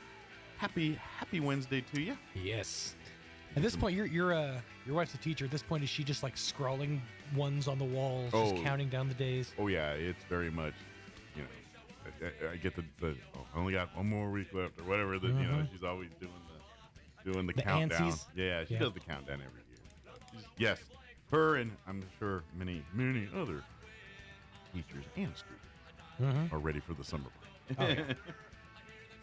But speaking of that, Brian Luck will join us here, Superintendent. Yes. In just a little bit here. However, I do have to bring this up. I literally just learned this information during the news this morning. While you were listening to the news, I was doing my news. But and this baffles me. I mean, I'm interested, but I'm like, I don't know, man. This is gonna be different. Apparently, there is a John Madden movie in the works, and it will star Nicolas Cage as John Madden. As a younger Madden, which is funny because this is an old Nicolas Cage. Well, it kind of works. Yeah. In the they've morphed the cross section has worked out. Yeah, but so this looks like the movie's taking place during his coaching days with the Raiders. Okay. And Christian Bale plays Al Davis, the owner of the Raiders. Okay. That's all I saw. And I literally saw a picture from the movie, and it was just a screenshot of Cage is Madden and Bale is Al Davis, and I'm like, isn't Al Davis the win baby win guy? He's the notoriously like Raider. He's like Al Davis was one of the greatest things of the NFL and one of the worst things of the NFL all at the same time. He just he hyped the Raiders, but. He kind of ran that organization a little sketch. That's what I meant was just win baby. That was he the just win baby. Maybe I don't know. I don't remember. That was like his quote. Like people remember it was like his memorable. I thought that was like a basketball, Bobby V or whatever his name, Valvano. Maybe it was different Al Davis, but I don't know. But anyway, let me see what. They really don't have a lot of details on when it comes out. David O. Russell is the director, I guess, which that doesn't mean much to me. And you tell them one thing. Just win, baby. Okay, there you go. Yeah, that was him talking. I know, I get all those quotes like that. Before the Super Bowl, I guess. I don't know, they all sound like they're from the mob. Well, like all my knowledge, mine comes from pop culture and the song All I Do Is Win. It actually mentions Al Davis Like Al Davis said, just win, baby, win. Okay. So I don't know. there you go. I think there's been multiple people who said that over the years. Probably, but it's on whatever variation of time you caught it. Yeah, I'm trying to see more, and it's not a whole lot here other than I'd imagine it's probably still a really early production. Yeah, but I'm going to watch it. There's no way. I mean, I watched Draft Day, so of course I'm going to watch this. Which, by the way, Draft Day is one of those movies that is bad, but so good if you're an NFL fan. Like, if you love NFL, you love the movie but hate it at the same time because you love that whole, in the draft and the inner workings and the GMs going back and forth. You love that part, but it's also so cheesy and so not real with the love interests and it's right. So it's one of those movies that it's not going to hold up, and they've been hyping it over the last month here. I think like Hulu or Netflix or someone been able, and it was right around the draft. Of course, people forget that movie is like 15 years old now. Yeah. Gosh, really? I will tell you this: the reason I know this is because that movie came out the year after RG3 had his rookie year. Okay. And so I was very adamant about looking for RG3 references, and there's only one reference to him, and it's in the credits. When they show the NFL players, and they show a photo of RG3, doing RG3.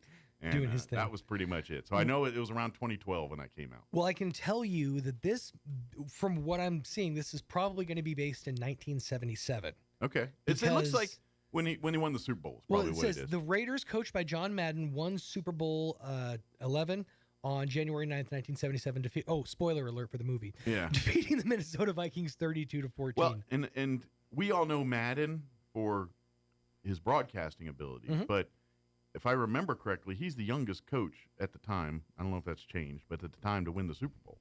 Really? He was, and to be honest, he didn't coach long. No, he kind of did the Barry Sanders move where he kind of went out on the top of his game and then went right to broadcast. Yeah, 1969 to 1978. Yeah, that's. Here's a guy who knows when to step out.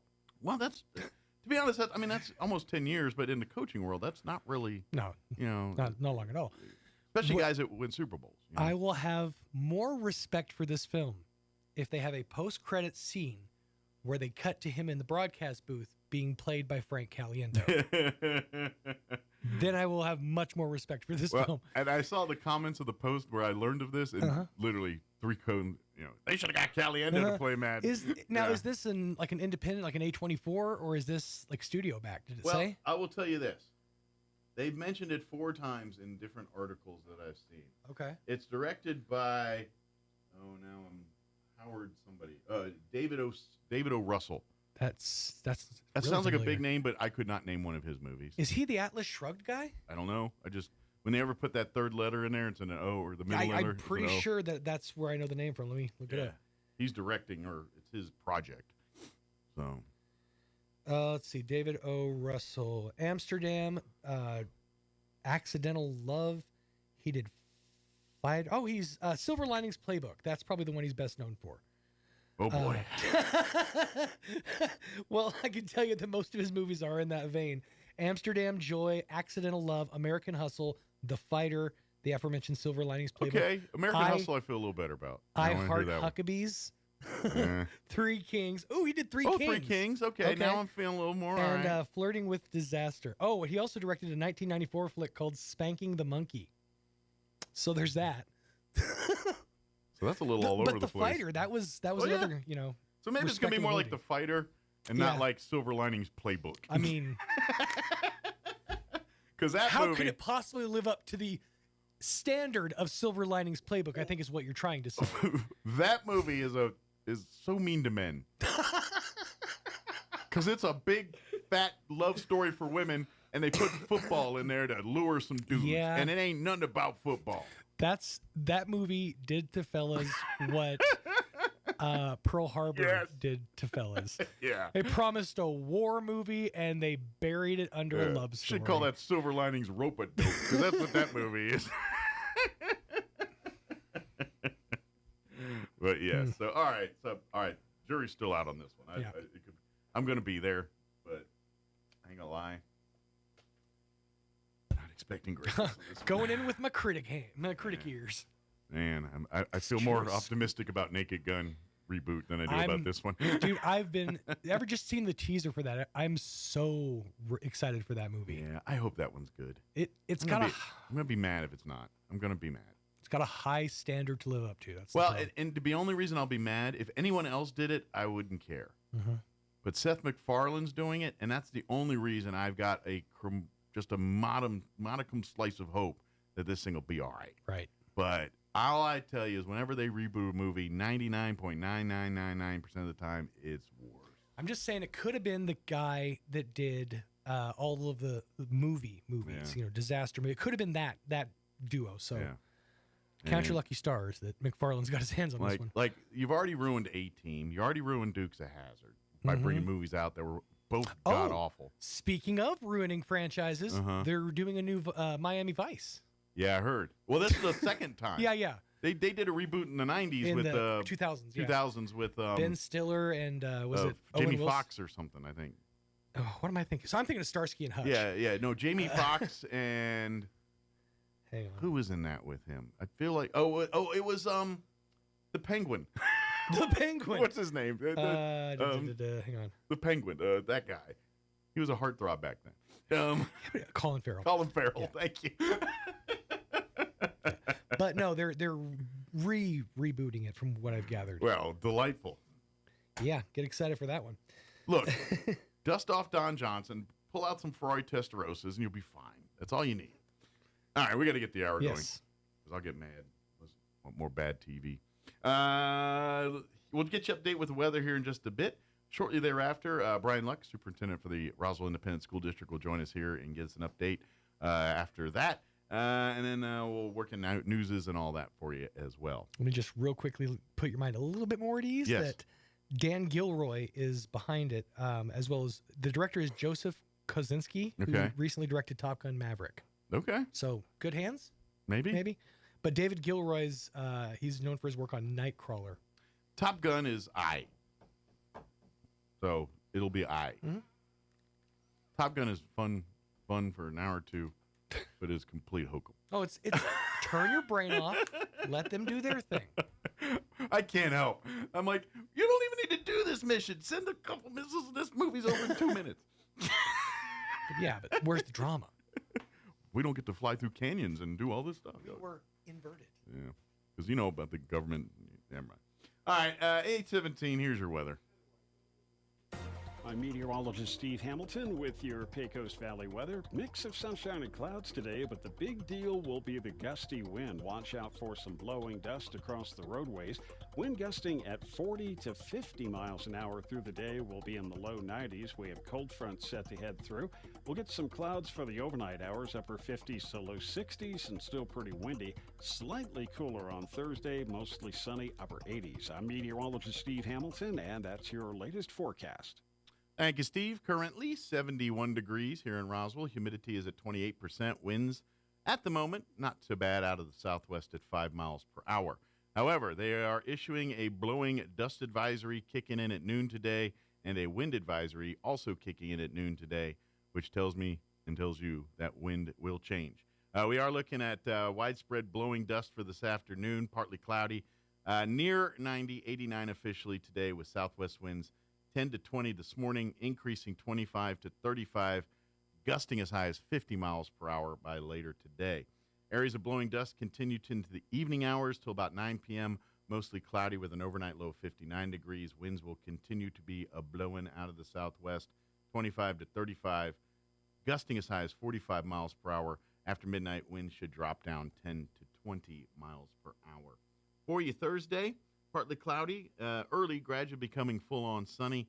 87 for a high tomorrow. Winds breezy, but way better than today. Northwest winds 5 to 10 early, increasing out of the southwest 15 to 20 for Thursday afternoon. Thursday night, clear, overnight low of 54.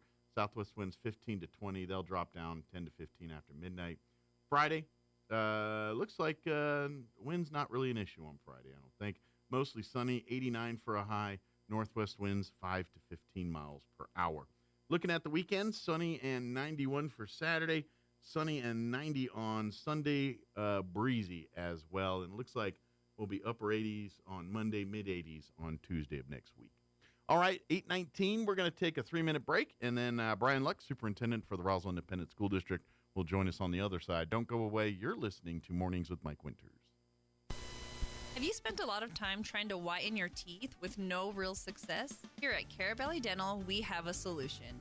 Get that perfect smile you've always wanted with veneers. Veneer treatment is quick and minimally invasive and will provide you with a confident smile in just a couple easy steps. You deserve to love your smile, so don't let another day pass you by without calling us to start the smile design process. Come see the team at Carabelli Dental at the corner of 9th and Main in Roswell, or call 575-622-4455. Injury, surgery, or illness can set you back, but you don't have to recover alone. At Artesia General Hospital, our rehabilitation services team provides physical, occupational, and speech therapy to help you regain strength, mobility, and confidence.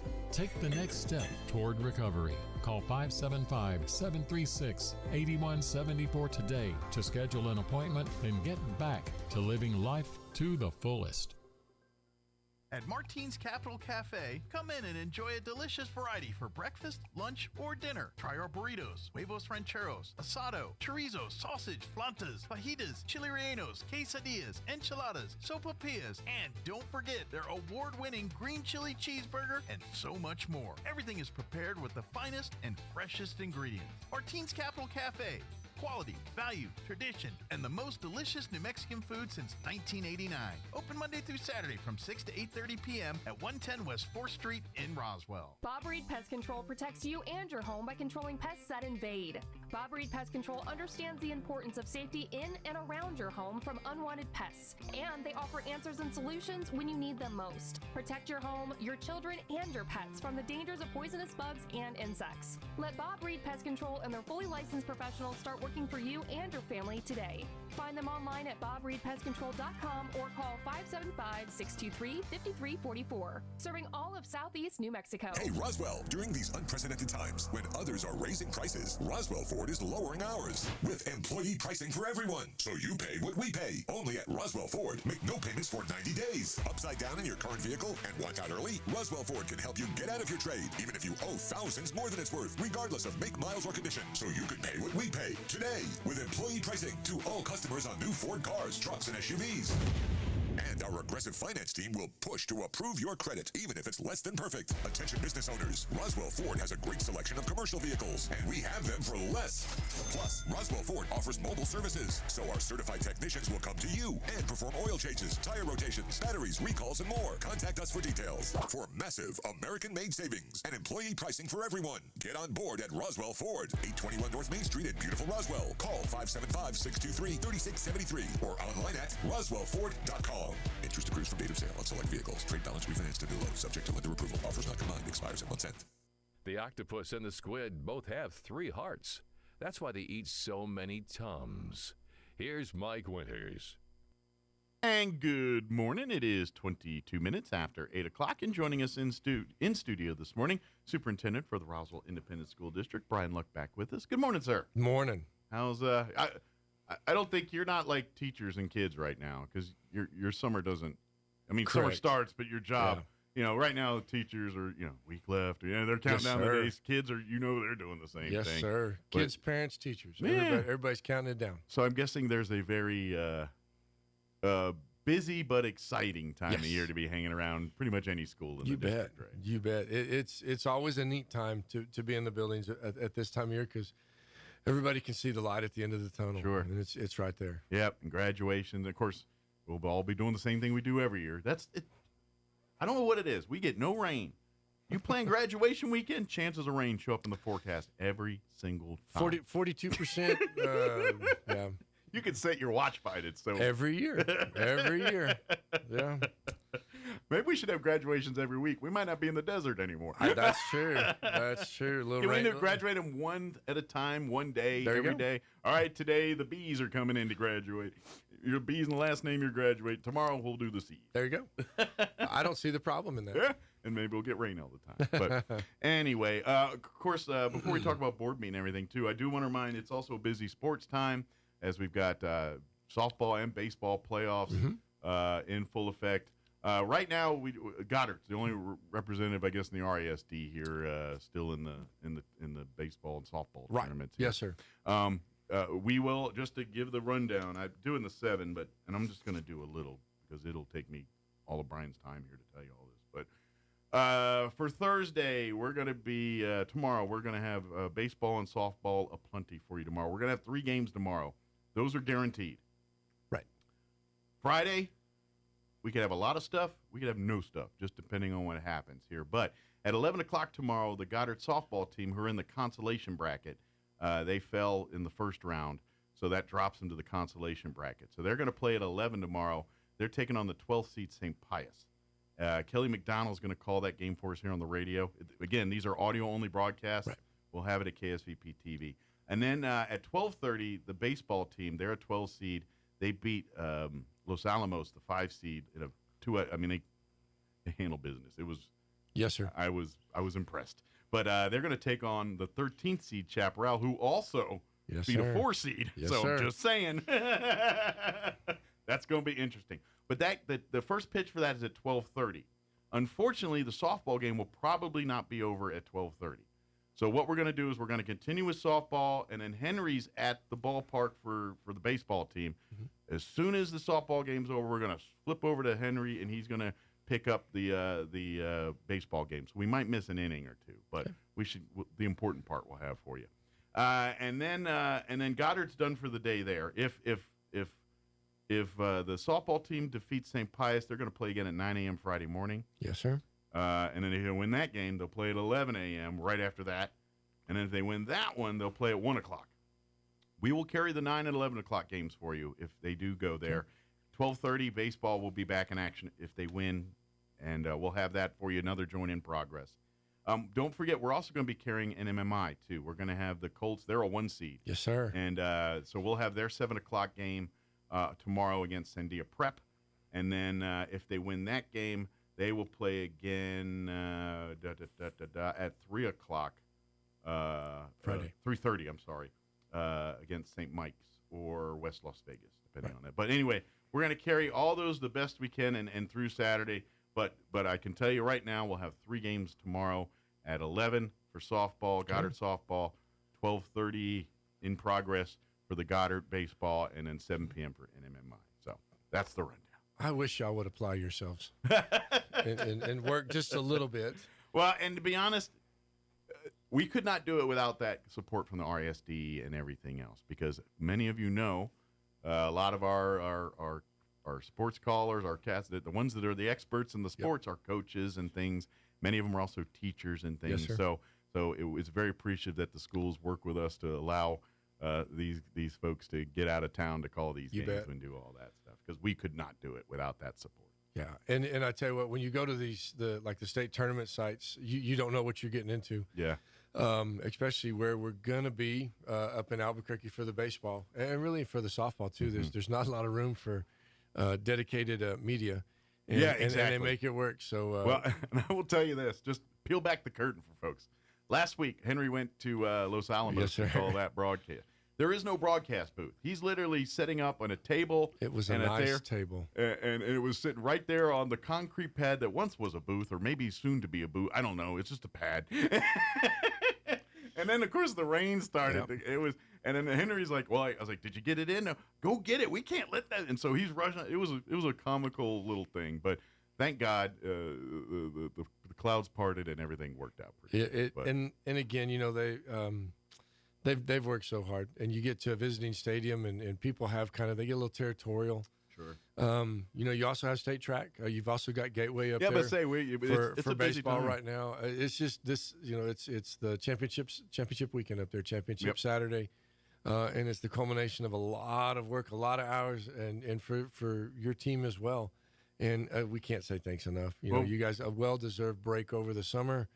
I'm not real sure what else Gene's going to cover up over the summer. But you know, after graduation, there's a bit of a lull, but then it turns to fair season. Yes, sir. And so then we do because we do the Eddy County Fair, the Chavez County Fair, and then right around the Eastern New Mexico State Fair, we're doing football. We're doing that one's a little trickier because we got Fair Week all week, and then usually we're about 2 or 3 weeks into the football season Yes, at that sir. point. So yeah, it's an interesting time. But It's much appreciated. As a parent, as a person that's employed by the district, it's very nice, especially when you can't make it to those things. And you pop over to the KSVPTV.com site, and it sounds weird because you're going to go to the radio part of it, but it's there at that deal, and has always been loud and clear. So yeah, most of the time we live in a rural state, and things like internet and technology is not always the readiliest available. Right. So, but we have a Starlink backpack. You ever see? Y'all heard of Starlink? I have. I've seen your guys show up. But if you've never seen the actual Starlink thing, it's a big backpack, and don't get me wrong, it's cool, and it's a dish. It's got to sit up outdoors, but it's not like something you can fit in your day purse and walk up and do. No, like the other internets. But anyway, appreciate it. We love, and it's really the producers and those guys. I'm just a dude on the radio here. These folks are the ones that are slugging and drugging this equipment and everything else and doing all that. So, but school board did meet this week. Yes, sir. And this time of year, is it a lot of planning for next year, or is that pretty much done? What's usually the kind of the big focus at this time of year for the board? Last night's focus seemed to be a lot of recognition. Gotcha. We've got we're very blessed now with Pueblo Auditorium being up and running, and hit a button, and we've got cool air going on in there, and great sound, and we can bring in people, large groups, to recognize them. So last night was a lot of that. We had some state champions in some weightlifting and some different things. Did you have the token spot for the Charlie's Angels? They almost got a regular seat there now. We've already done that. Yes, sir. We had them last month, actually. They just put it in the schedule now because they're that professional, that awesome. Routine, pretty clockwork. Yeah. Last night we started with our acknowledgement of our pre-K team. So all of our 4Y teachers across the district came in, and it was a bunch. I mean, we had almost 100 people that up on stage to recognize them. We had a visit from this state, came in and talked about the report and how great of a job our team does. It's nice when they come from up north to come down and, and celebrate. That's cool. Name is Matthew Hernandez, and he came in and spoke raves about our people and how proud we were of them and how great of a job they do. And so we're super excited about that. Had their families there too. That was, like I said, that was so nice because it was wide open. And if you missed it, you can always go back and watch them. They post the videos up. Yeah, there's a link on the city on the district website. Yes, sir. Then just honored some kids. We had our Spanish spelling bee winner. Her name is Wendy Trio. She was our district Spanish spelling bee. I think she goes to Sierra. Finishes 5th in the state. That's amazing. Yeah. You just said something that I never thought of in my entire life till just now. Spanish spelling bee. Spanish spelling bee. I'm gonna tell you right now, it's intense. I'm curious. I'd like to see it. I don't think I'd understand 99% of it, but boy, howdy, I'd like to watch it. See, Gene could broadcast that, and we could. No, I tell you what it is. It's really neat. The teachers work really hard on that one, and it's a very prestigious honor for her to win that, and then for her to it's go. It's hard enough in English. Yes, sir. And then for her to go to the state level and place as high as she did, that was so cool for her. Do they have to put the accents and the tildes when they spell in Espanol? Yes, sir. It's like, that's where I'd be in trouble. Yep. No, absolutely. And it's, it's an extremely tedious judging process because of that. So, no, it's pretty cool. I'll make sure that you get that invite next year so that you don't. I'm oddly curious. I'd love to see that because I never even thought of it. It makes complete sense now. Oh, yeah. Like, of course there is. But I just never, in my mind, collaborated that together. Now I'm like, what's a French spelling bee sound like, or a Russian spelling bee? Those would be interesting. If we had enough kids to do it, I promise you, I guarantee you somewhere in the state they have those. Bet, yeah. But for the here and the now, we just have the two. Yeah, well, that's so cool. Well, and it makes sense. This is most people around here, they speak one or the other or both. And so that's what we got. Had some state powerlifting champions, Yaritzi Palma from Goddard High School, 2-time state powerlifting champion, Brisa Hernandez from Roswell High, 5A state championship, Matthew Castillo from Roswell High School, 4-time state championship powerlifter. Now, and this is where I'm a little dumb. like the power lifters, do they have the physiques like the bodybuilders, or is that a whole different animal here? I don't, I'm going to say based off of the crew that came up to give us a high five last night, no. No. And I don't mean anything disrespectful by it. I think I just didn't know if they work different muscles, and it's you build a different way for bodybuilding versus powerlifting. I would guess. I mean, Mike, look at me. Yeah, because I'm an epitome of athleticism right here. It's like, I think you were asking the wrong person here. I was curious. I was like, but I do know they were talking about.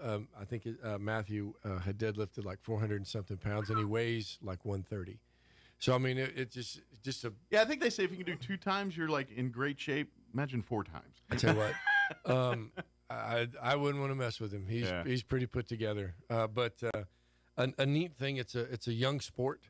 It was an activity. Now it's a sport sanctioned by the NMA. So we're starting to get some resources pointed in that direction. Excellent. Now is this because obviously schools are different. You have football players, basketball players. I mean, is there folks all the above? Is there folks in the powerlifting that like are they doing it just for powerlifting, or are they doing this for football as well, or whatever sport they're playing? Most of the kids will be in something else. Gotcha. We have had a couple of the girls that have are just dedicated powerlifters. They just kind of do that. Yeah. Okay. It encompasses all of them. Well, I imagine now that it's gone from activity to sport, you will start seeing more student athletes are probably dedicate to that only. Oh yeah. You know what I mean? I tell you what, I have not had the honor of participating or getting to go watch that competition, but every year they'll show the highlights of it, and it is growing at leaps and bounds. I mean, it's going to be a neat deal, and a phenomenal moneymaker for the NMA. I'm going to take a stab. Coming soon to KSVP TV at some point. We'll have some powerlifting competitions on there for you. I'm going to take a stab. At some point. I think that's a legitimate. I mean, we've kind of worked in some wrestling over the last year or two here, and so I think powerlifting is probably going to be the next thing you start seeing up. Well, you know what I think is so cool. So we had a thing over at Goddard about 2 weekends ago, and it was a book challenge, and we had elementary school kids from the Roswell School District, Gadsden, Artesia, kids from all around the state were in there, and I really wasn't so sure what I was going to get into. Right. But what was so neat for me is when I walk into the little theater there at Goddard, with 30 minutes before the thing's supposed to start, it was full, and the kids were there, and the parents were there, and the energy was in the room. So I mean, what's neat for me is that you've kind of gotten back to that where we're going to go support. Yeah. And having the ability, with the video, obviously, you miss out on a little bit of that, but you still have the opportunity to feel like you're a part of it. Oh yeah. And this is, and I know we're talking about this here, but when we start doing these things, and yes, we love to bring that convenience of the videos to the sports, but especially when these teams are playing at home, get out to the gyms, get out to the fields, get out to the courts, get out to these places, and support these kids. They feed off crowd. I don't care what the event is. Yeah. They feed off the crowd. And when they've got everyone, pulling for them and there's screaming fans out there, the kids on the pitch or the kids on the football field or the kids in the baseball field or the kids in the gym, they get that amped up more, and that, it's a rocking crowd. I mean, put it this way. It's no different. Y'all watching football on TV. You ever watch some of these XFL games and you look at the stands, you're like, there's like 6 people out there. It looks kind of sad. Yep. No different in high school sports, or then you go look at, Chiefs Stadium during one of their games, and it's a little different atmosphere. It looks a little different. Well, I know the graduation video footage, I was part of the very first one of those that we did, and we had a young lady that was graduating, and she had family literally like overseas, Vietnam kind of a thing.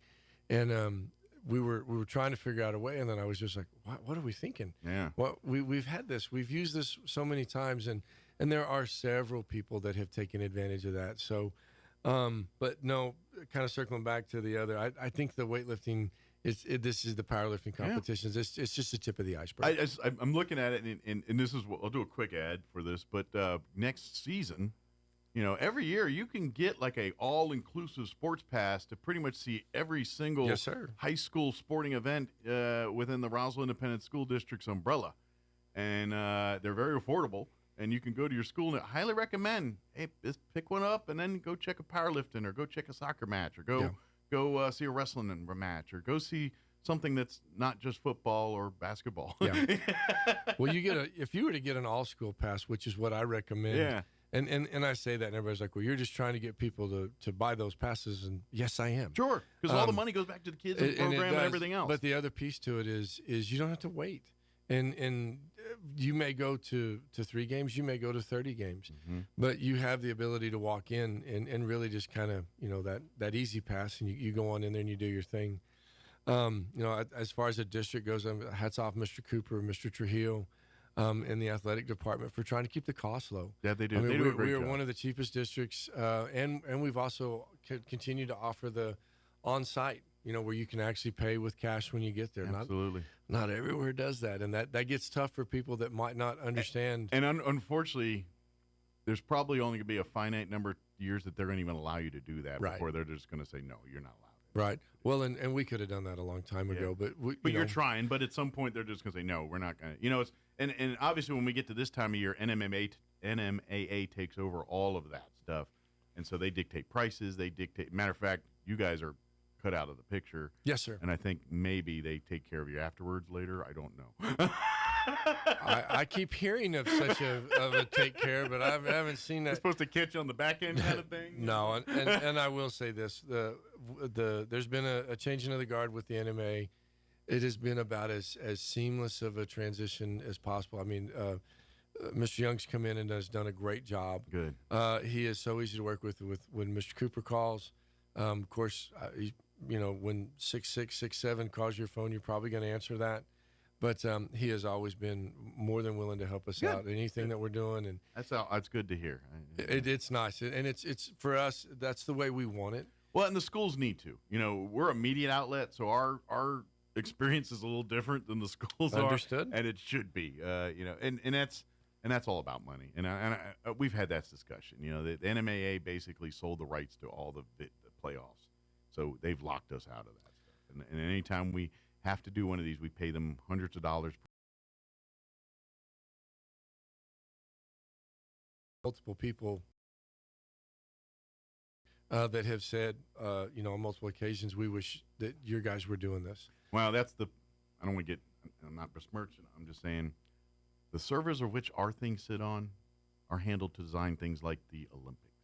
Yeah. I don't think theirs are as big.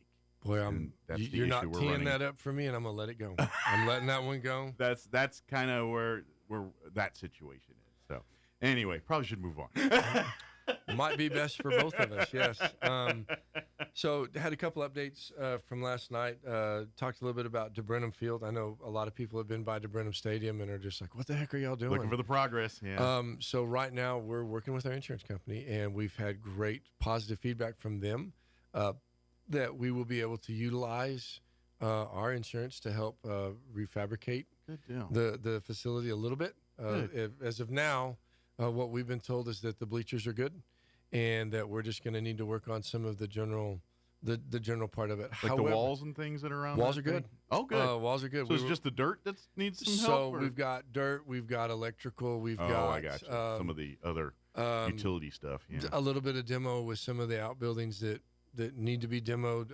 We've got a brand new restroom facility that's going to need to be pressure washed and cleaned up, and that's all that's part how of it works. As soon as you put in the new thing, that's when it's Yes, no sir. different. You wash your car, it rains. Right, of that guaranteed. Well, and the other part to it is that's a pretty large amount of dirt, and we're going to probably pull off between 8 to 12 inches of topsoil and replace it. So what we're trying to get to right now is just a green light for us to kind of go over and just kind of clean it up. Sure. Just, can we blow the stuff off out of the fence? And even if it falls down on the other side of it, it'll sure look a lot better. Now, when it comes to that particular piece of property, is it all on the RISD, or is it a city RISD cocktail of working on that one? Yes. Because I know, because that land, some of it's RISD, but some of it's city property, or is it all? It's actually really a neat deal. The city owns it. Okay. And we lease it from the city.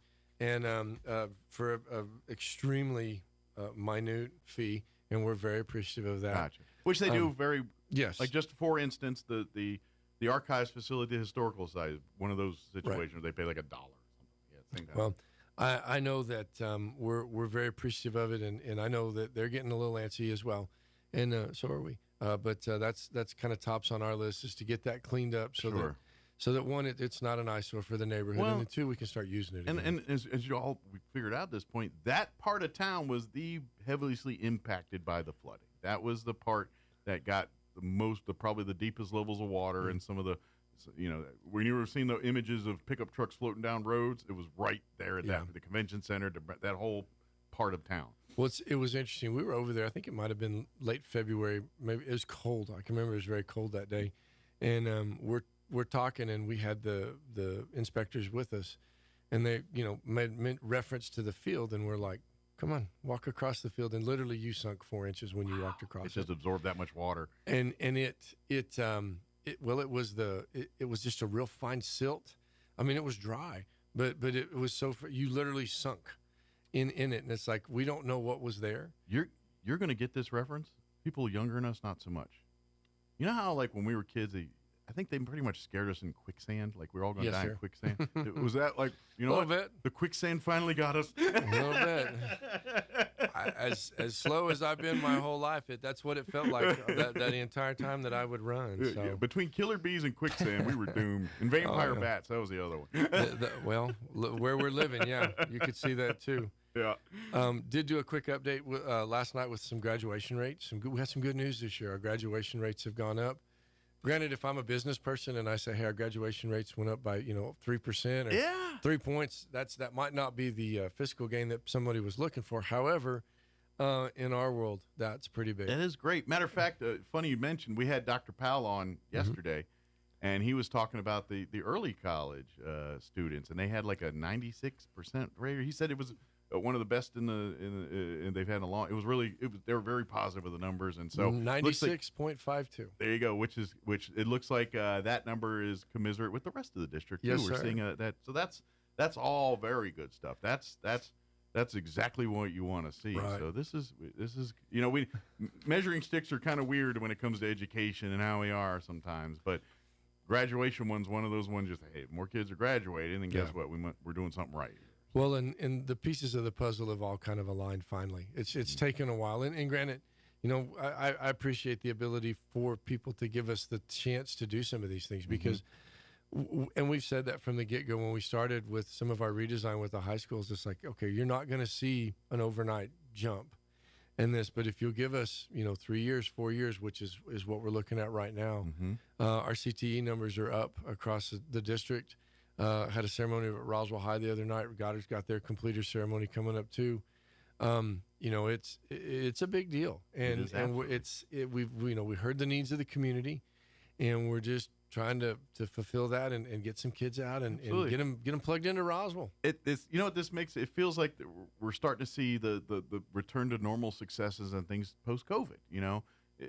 COVID. I know we're 5 years out of it, but RSD businesses, we're all still dealing with the impact from the COVID years, and unfortunately with education, it's the kids are growing. The kids they're not going to stop for a pandemic. They're going to continue. So the education, it's the whole timeline, and so really every kid in school, regardless, maybe the early ones because are just now getting in before COVID, but anybody like past fifth grade is dealing with the impact of COVID in one way, shape, or form. What's interesting that you say that.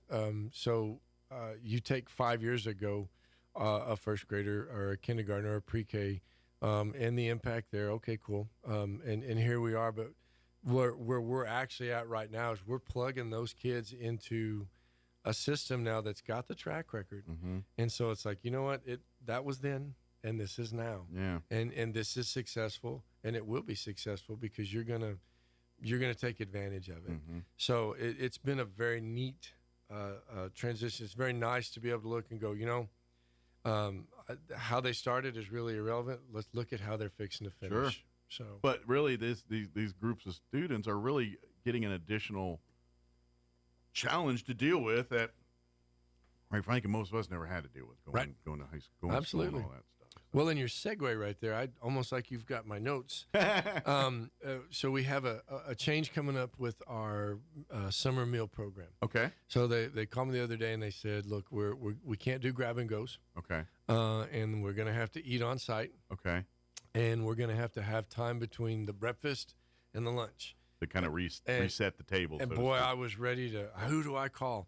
And my cafeteria manager, Kim Meeks, said, no. This is the way it was before COVID. And immediately it was just like you pulled all the air out of my sail right there. And I was like, so we're going to pre-COVID. So dare we say normal? And yes. she said, yes, sir. And I said, okay, so there'll be a little bit of a getting used to factor. Sure. Our sites are still the same. We're only going to do breakfast at Roswell and Goddard. Okay. But as far as the lunches go, they're going to be at all the normal sites that we've had.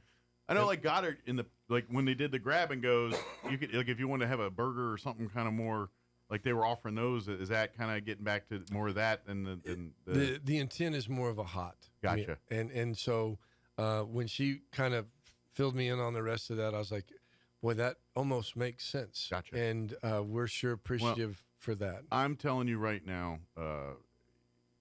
Chavez County in general, because it's not just Kim at RISD, the folks in Dexter and Hagerman, Shelley.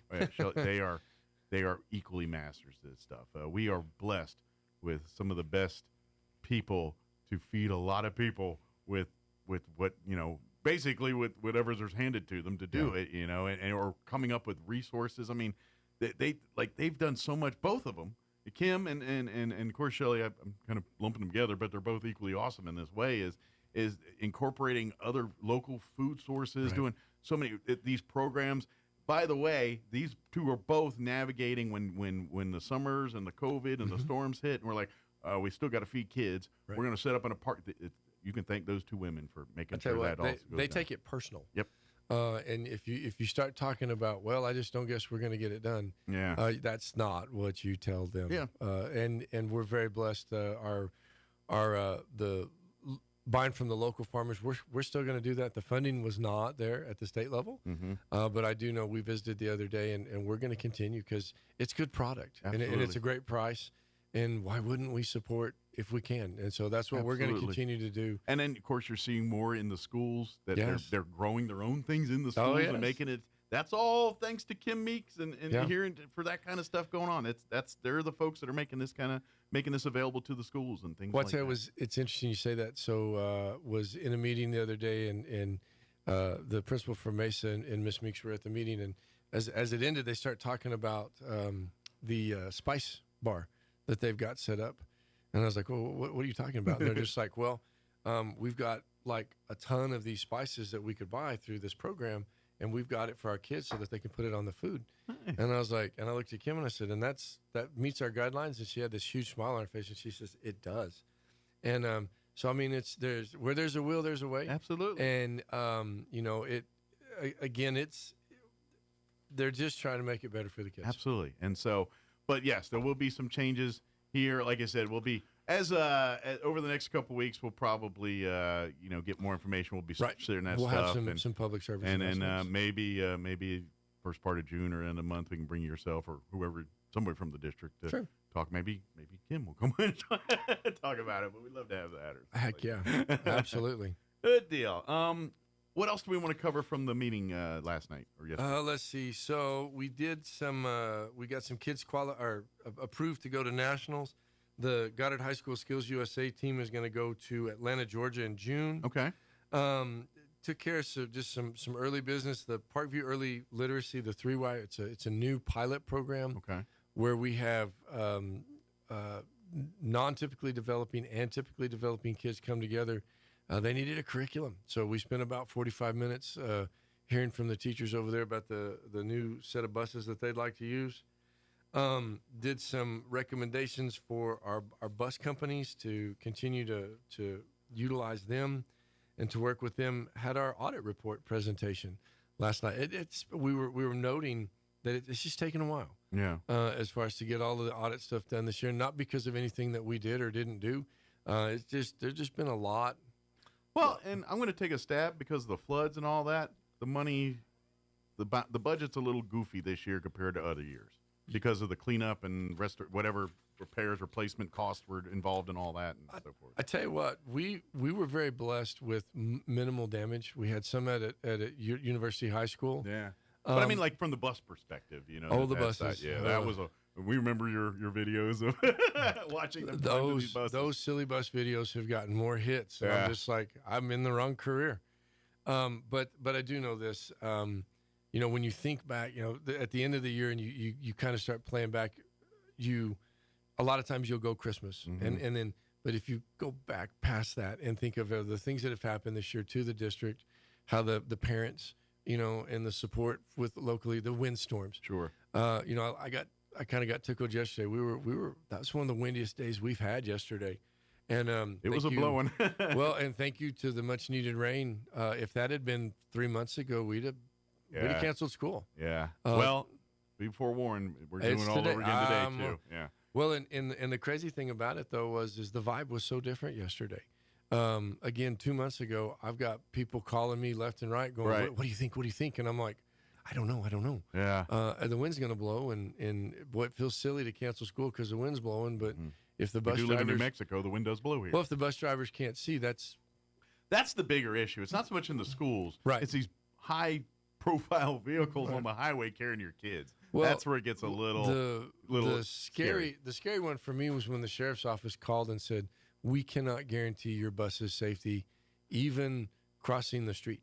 Like we've got several of them that have to cross the Artesia Highway multiple times. So that's when you say, all right. And they've said that. They said even if we put a unit right at that road with all lights on, we can't guarantee that somebody's going to see that. You literally have to build a wall down that stretch of highway to shield the wind to get them down. Well, and then you get back to the kind of the thing we had with the flooding where, well, why do we have to have, can't we just go to school and those that are on the buses figure it out? That answer is no. I did call and checked even during that, and I was told no. Well, and this is the rub. It's a public school. Therefore, you have to provide all the same access, right, including how to get there.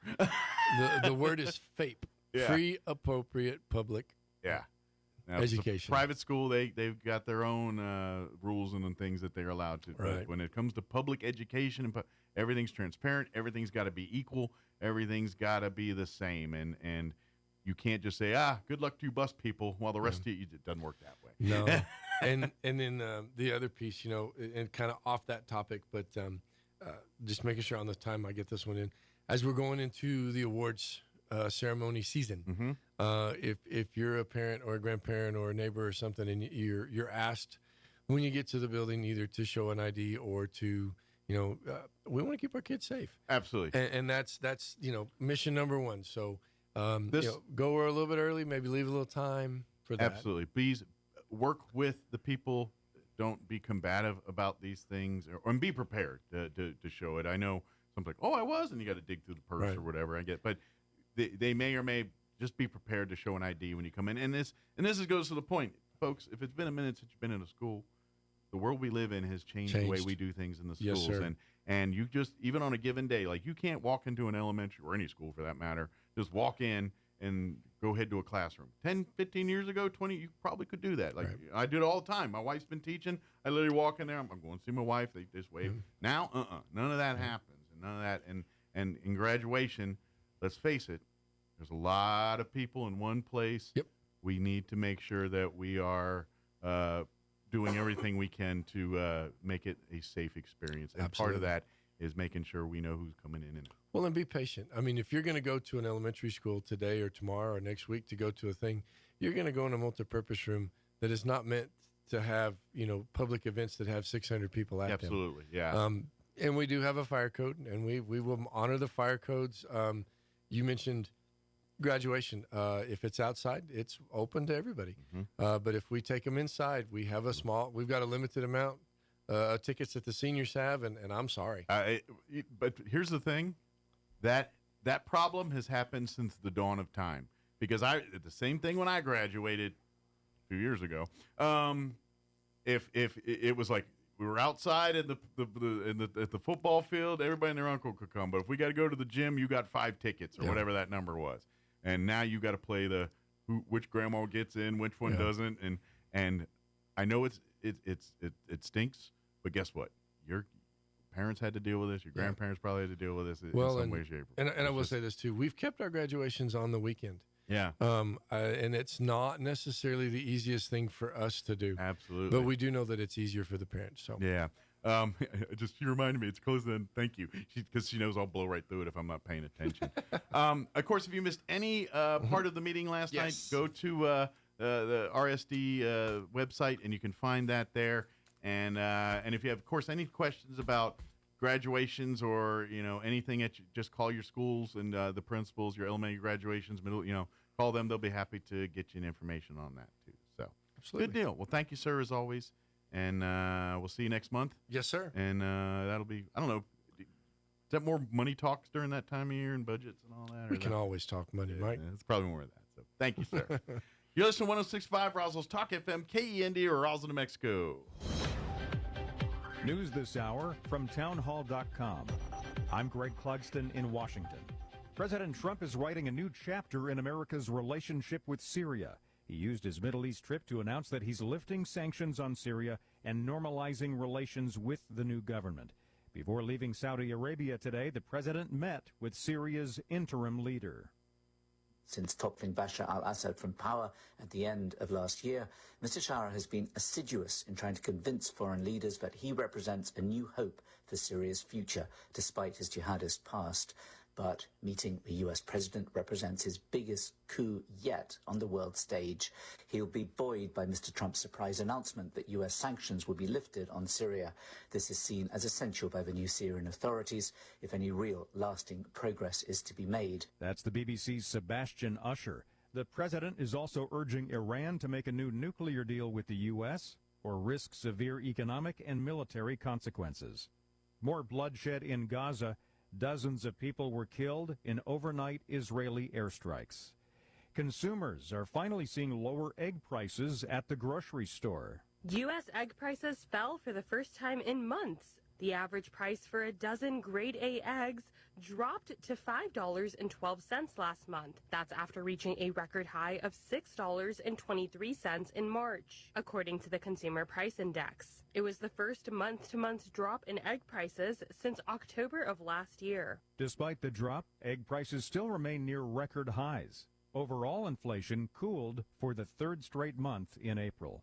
California's top insurance regulator is giving State Farm the go-ahead to start raising premiums by 17%. This following the wildfires in Los Angeles. State Farm says the rate hikes are needed to help avoid dropping more policies. More details at Town Hall. Hey everybody, Charlie Kirk here. Everybody wants cheap airfare, but where do you find it? You call low-cost airlines. Their prices are direct from the airlines, and they're so low you can't find these fares published anywhere. They specialize in cheap flights, discount hotel rooms, cheap car rental rates, and great package deals anywhere around the world. Wherever you want to go, they can help you get there cheaply and with a best price guarantee. If you want the lowest prices on your airline tickets or other travel services, call now. That's right, call. That's the only way to get these rates. Experts are standing by 24/7 to get you the cheapest airfare and hotel rates available. So don't wait. Call right now for the lowest travel prices anywhere and for great last-minute travel deals, too. Call 866-755-5300. That's 866-755-5300. Again, that's 866-755-5300. Call us right now. Has indicted a Wisconsin judge accused of helping a man evade immigration authorities. Federal prosecutors charged Milwaukee County Circuit Judge Hannah Dugan in April with concealing an individual to prevent arrest and obstruction. A grand jury affirmed the charges after convening Tuesday to determine whether there was enough probable cause to continue the case. FBI agents arrested Dugan at the Milwaukee County Courthouse a week after authorities said she directed Eduardo Flores Ruiz, who's in the country illegally, out a back door in her courtroom when she learned immigration agents were in the courthouse searching for him. Keith Peters reporting. Pope Leo XIV has taken over the Vatican's official social media handles. The Vatican posted a first Instagram post repeating the first words Leo said to the world as Pope. Peace be with you all. News and analysis at townhall.com.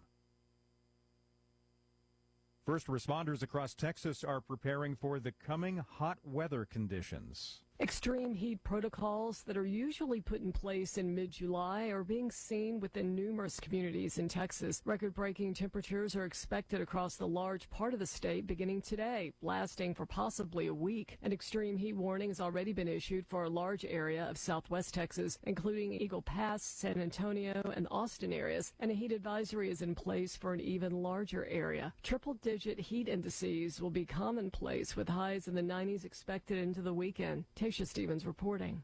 Cutbacks at Microsoft. The tech giant has begun laying off about 6,000 workers. That's nearly 3% of its entire workforce. It's the largest round of job cuts in more than 2 years. The mass layoffs come just weeks after Microsoft reported strong sales and profits. More on these stories at townhall.com.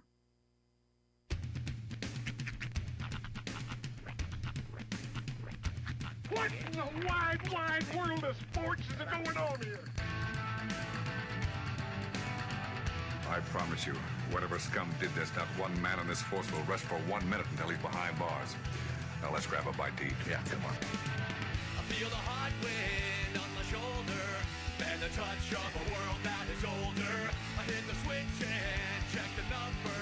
I leave it on and then I slumber. I hear the rhythm ringing through it. Flamenco guitar and cumbia music. I hear the talking of the DJ. The travel listen, what does he say? I'm on a Mexican radio.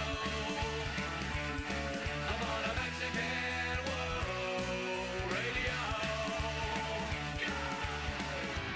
Broadcasting live from high atop the J.P. White Building in downtown Roswell, New Mexico.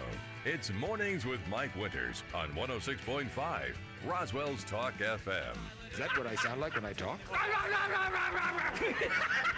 Now, here's your host, Mike Winters. And good morning. It is 6 minutes after 9 o'clock.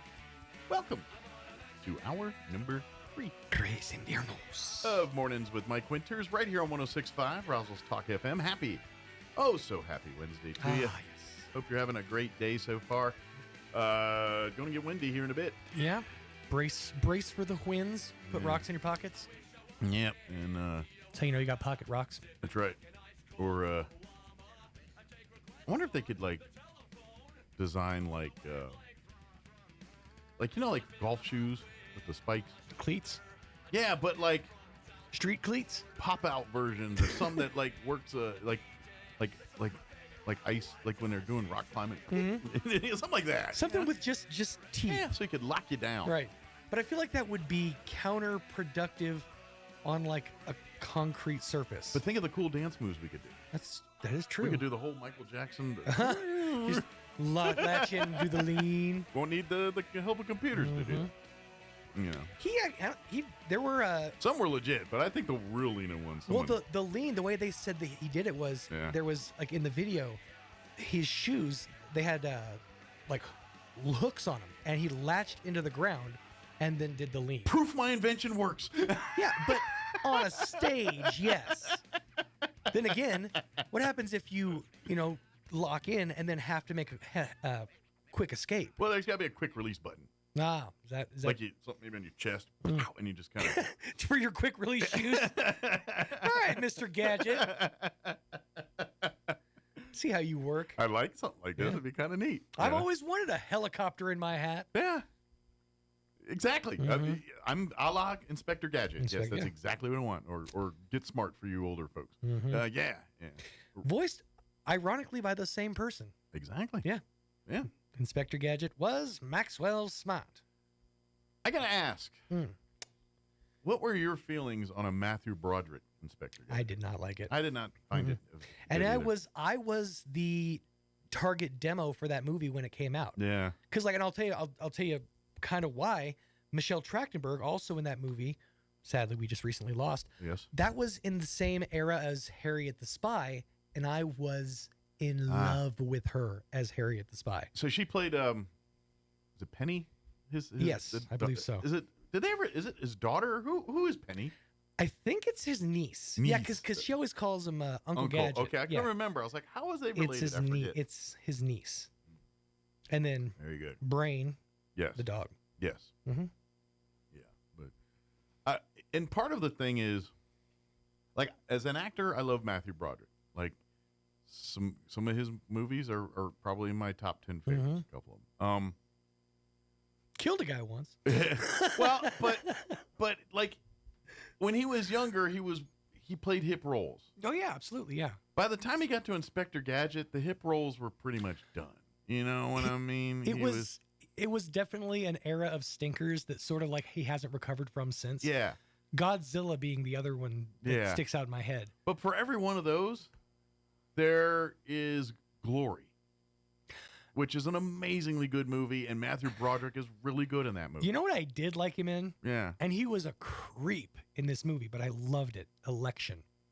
I never saw that. That is a great movie. Never saw that one. It's a little creepy because, like, it's a whole student council election. He's trying to keep the popular one who everybody's probably going to vote for, Tracy Flick. Yeah. Try to keep her out. I think I might have pinpointed the movie where Broderick flipped.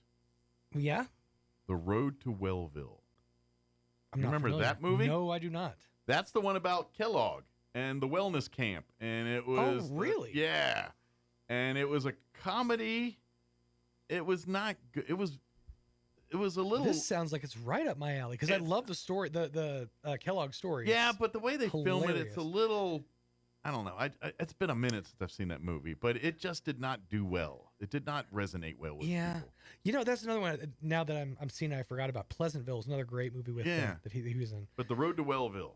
Yeah. He's in that one. 1994 that came out. Yeah. Along with Anthony Hopkins, who actually played. Oh yeah, Kellogg. Hopkins plays Kellogg, if I remember right. John Cusack, Bridget Fonda. That's right. Bridget Fonda. I forgot there was an all-star cast. If I remember right at the time. Yeah, I forgot about Broderick Bridget played Fonda. Will Lightbody, the wealthy investor into the Kellogg's company. It's almost like a Clue meets wellness camp. Like it's like Clue at wellness camp or something. And I can kind of see that from some of these images. It does look like had that vibe. It just didn't resonate with people. Dana Carvey was in it. Probably. Wow. It's been so long since I've seen it. I don't remember most I guess of it. he was Dr. John Kellogg's brother, George. George Kellogg. Or maybe his son. I don't know. He was very young back then. He's great. It's surprised he had a son named Tony.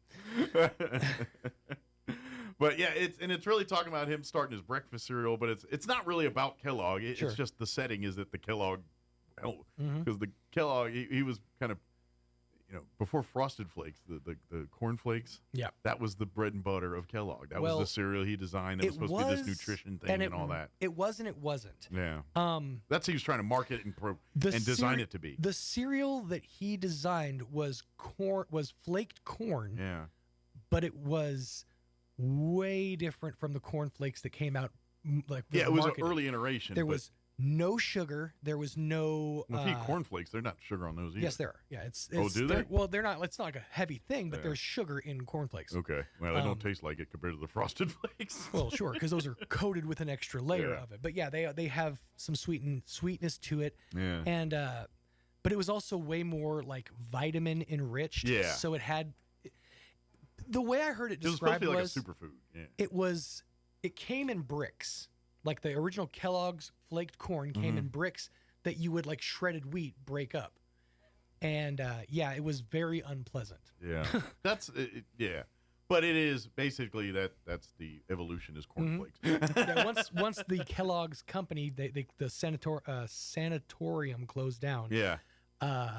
They got with actually Lightbody was one of the initial investors and created the Kellogg's company that went on to. Well, so you'll probably like this movie then. Yeah, I'd be fascinated. Yeah, I don't think it resonated with the public. I know way more of the origin stories of a lot of companies than I probably should. Yeah. This is just perpetually YouTube watching. You learn about how stuff started. You know what other movie that's a little obscure for Broderick that I'd like? I think it was called The Freshman.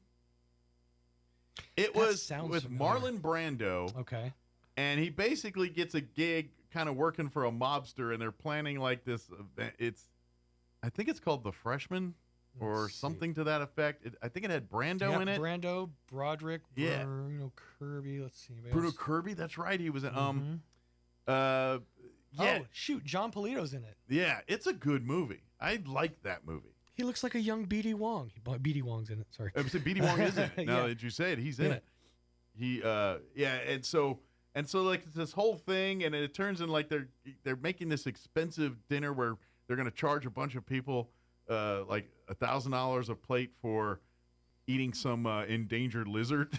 Oh wow! And so they're selling the whole thing, and of course it's a big scam. They're not going to really kill and eat it. They're gonna show off this lizard, and then they take it to a zoo sanctuary and they feed them, I don't know, chicken or something. But it's kind of, but that's the whole thing. That's spoiler alert. Or they kind of make the dark thing happy thing. But it's kind of a funny comedy mafia-esque type movie where Broderick's this guy who's basically looking for a job, an intern job, and he stumbles into being like the concierge for the mafia guy. So I got to tell you where I think the whole thing dropped off. Yeah. For Broderick, now that I'm kind of looking at his film category or his filmography. Yeah. It's pretty obvious. Okay. There's one movie that pretty solidly destroyed his live acting career. What's that? The Cable Guy.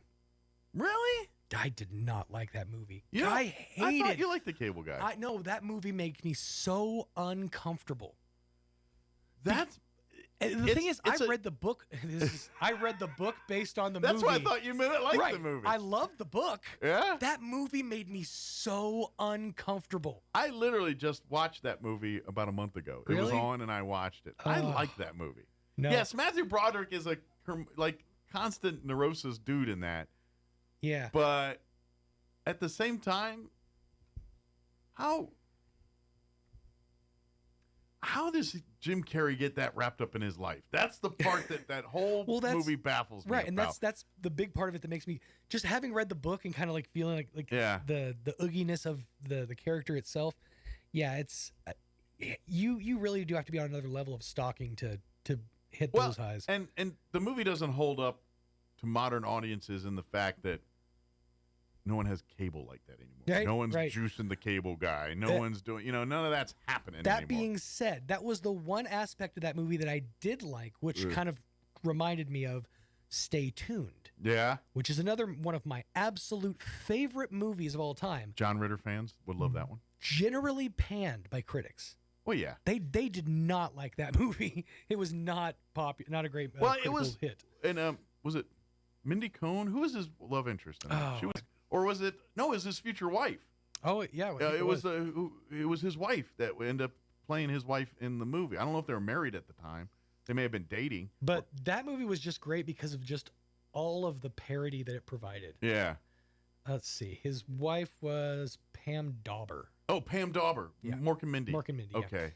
Yeah, Eugene Levy. So another one of my favorite characters. Jeffrey Jones, who honestly I forget his name more often than if you see his face in everything. I think John Ritter's wife in Problem Child is his real wife. I think you're right. That's where I got confused. I think. Yeah. But that's right, Pam Dauber. Because that's what I remember now. Because like, man, I haven't seen Pam Dauber in anything except Mork and Mindy. Yeah. Pam Dauber was on several TV shows and stuff, by the way. Was kind of young to remember them, but I went back and saw things, and there was like one show that ran for a couple seasons starring Pam Dauber, and I was like in 1982 or something. Oh, really? I never even heard of this show. Never nothing about it. That movie, something about her and her sister or something. Stay Tuned was the really cool thing I always thought about it when I was a kid was that they actually got Chuck Jones. Almost one of the last projects he did. Was that the movie? animated sequence in that movie. That's pretty an homage to it. Yeah. Yeah. I equate that movie to a lesser version to like your Rocky Horror Picture Show. It's a cult following movie. Right? It definitely still is in the ether because there is a cult following that like us, they probably turn it on and watch it every single time. And I was also on the tail end of that whole Satanic Panic era. I was in a Southern Baptist household. And it's a lot of that because of the TV. That it leans into the whole hell aspect. Yeah. I was like, ooh, this is naughty. Not to mention, then we got to wrap up because Elliot's here, our guest is here. Yes. But also starring in that movie is a guy that starred in a movie with Matthew Broderick and now is blacklisted. dude from the principal from Ferris Bueller's. Oh, yeah, Jeffrey Jones is the guy. And then he was in about. Beetlejuice. Yeah, Right. that guy. Mhm. He was also in Remote Control. He was the devil in Remote Control. Yeah, stay tuned. Yeah. He played the devil. Stay tuned, not Remote Control. Stay tuned, that's what I meant. Right. Yeah, he was. People probably that never watched it wouldn't be another thing. It's like, oh, yeah. And weirdly enough, with his complexion, and because he's kind of a pasty dude, makes a good devil. He really does make a good. He looks like he came The from red Brimstone. hair, yeah, he kind of. I can see it. Like you put him in that red suit, he meant. And then, hindsight, we learn a little bit more about his life, and like, it's the Bill some more. Although, if I'm not mistaken, at the end of that movie, and correct me if I'm wrong, didn't the Eugene Levy character inherit the reins of the devil? Because the devil was defeated. Yeah. But where's he gonna go? Hell? I mean, right. They make that joke in South Park. Where was I going to go? Detroit. But yeah. So I think, if I'm not mistaken, Eugene Levy is actually Satan now, canonically. Yeah. Yeah. So that's. I'm going to go with that. Beelzebub. Never mind. I was going to make a bad joke. I'm going to do it anyway. I'm going to explain the rise of his son. All right. David's a good boy. I guess. David. I loved that's like he's fine in small doses. Yes, I didn't like him at first. Yeah. He's very cloying. Yeah. But you sort of fall in love with him in Schitt's Creek. He's never great. I need to go back. I started watching it, never could get into it, and have bailed since. I literally watched 3 episodes. I watched. I can't. Again, and you hear this a lot. Yeah. You gotta get through the first season. Yeah, that's the thing. I know, and so one of these and days, I would say with this one, just the first few episodes, because it really starts to come together in episode 3. Yeah, and that's where I know that. Yes, because I know that, but I just haven't formed the gumption up to. Stranger Things was the same thing. I gave a run at Stranger Things, and I watched the first 2 episodes, and I was like, Stranger Things though was more for me that it hit in a specific. I was at that age at that time, and so it was more impactful. But then I went back a second time and soldiered through the first parts, and then I was like, okay, now I'm getting into it a little bit. It's kind of entertaining. I kind of relate to it. Once it's less about little kids and more about, this is a supernatural struggle. Yeah, it was kind of fun. Yeah. So, Ellie Rodriguez with Lone Depot is going to join us here in just a bit. Before we do that, let's get you up to date on the weather. Weather this hour brought to you by Southwest Bearing under new ownership. Custom solutions for your heavy equipment. Hydraulic hoses, hose repair, bearings, seals, sprockets, belts, tools, fluids, and fittings. I'm meteorologist Steve Hamilton with your Pecos Valley weather. Mix of sunshine and clouds today, but the big deal will be the gusty wind. Watch out for some blowing dust across the roadways. Wind gusting at 40 to 50 miles an hour through the day. Will be in the low 90s. We have cold fronts set to head through. We'll get some clouds for the overnight hours, upper 50s to low 60s, and still pretty windy. Slightly cooler on Thursday, mostly sunny, upper 80s. I'm meteorologist Steve Hamilton, and that's your latest forecast. Thank you, Steve. Currently 77 degrees here in Roswell. Humidity's at 24%. Winds currently out of the south at 6 miles per hour. We do have a blowing dust advisory kicking in at noon today. Also a wind advisory kicking in at noon today, both in effect until 8 p.m. this evening. Expect widespread dust this afternoon. Also partly cloudy, 89. So we'll be just barely under 90 today, but 89. And the winds aren't slowing down this afternoon. We're looking at southwest winds 20 to 25 early. As the day progresses, these winds are going to increase 30 to 35. Could see wind gusts as high as 50 miles per hour today. So the winds are going to be an issue today. Tonight, areas of blowing dust before 9, mostly cloudy with an overnight low of 59. Winds will be blowing out of the southwest 25 to 35. Gusting as high as 45 miles per hour, dropping down 10 to 20 after midnight. Partly cloudy on Thursday, and then becoming sunny as the day progresses. So partly cloudy early, sunny as the day goes on. 87 for a high tomorrow. Winds breezy, but way less than today. 5 to 10 in the morning, 15 to 20 by the afternoon. Thursday night, mostly clear. Overnight low of 54. South winds 15 to 20. They'll drop down 10 to 15 after midnight. Friday, mostly sunny, 89 for a high. Northwest winds 5 to 15 miles per hour. And then for the weekend, sunny and 91 Saturday, sunny and breezy, highs near 90 on Sunday. All right, 9:23. We're going to take a 3-minute break, and then Elliot Rodriguez with Loan Depot will join us on the other side. Don't go away. Do you want to improve the appearance of your smile or increase your self-esteem and confidence? Many people have already chosen to update their smile with veneers. Here at Carabelli Dental in Roswell, we work with our patients to understand their smile goals. With veneer treatment, we can eliminate gaps between teeth, solve the problems of stained teeth, and even perfect uneven or misshaped teeth. You owe it to yourself to have the smile you know is possible. Call us now. Come see the team at Carabelli Dental or call 575-622-4455. Do you know what the hardest part of dealing with the roofer is? Just trying to get them on the phone. Jennifer here from Trustmark Roofing, and I want you to know that you can always trust Trustmark Roofing to answer our phone. Need a free roof inspection? Just call us at 575-755-ROOF, and we'll answer with a live person, a real human being. Have a roofing project already going with us and need to discuss it? Just call 575-755-ROOF, and we will answer the phone. No answering machine, no voicemails, and no weird robot automated attendant. That's because at Trustmark Roofing, we're all about relationships and treating people right. That's true for customers and vendors and insurance companies and employees. Anyone and everyone who comes in contact with our company. So if you have any roofing needs at all, trust Trustmark to treat you right and to answer the phone. Our number again is 575-755-ROOF, or find us online at trustmarkroofpros.com.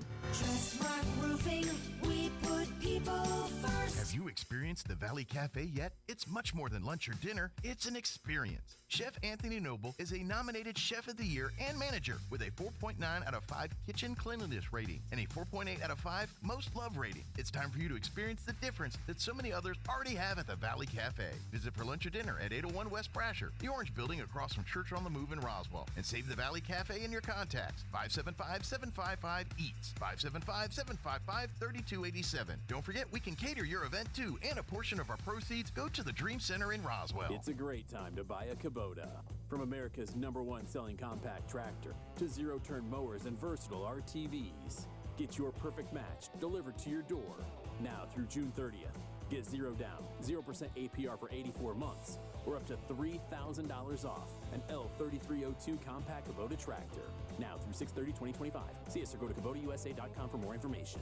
Visit Amigo Machinery in Roswell or see us online at amigo-machinery.com. The ultimate Wi-Fi experience is now available to you thanks to Smart Home Wi-Fi with Plateau. Get fiber-to-home technology 100 times faster than average household internet speed. Plateau has multiple plans and options to fit your family. With Fast, get true 100 megs per second download and upload speed. With Faster, get true 500 megs of download and upload speeds. And with Fastest, you get 1 gig. Learn more at PlateauTel.com. Get the speed you need with Plateau. Tried, true, trusted. The tool used to measure your feet at the shoe store is called a Brannock device. The person that measures your feet at home for no reason is called a creep with a foot fetish. Here's Mike Winters.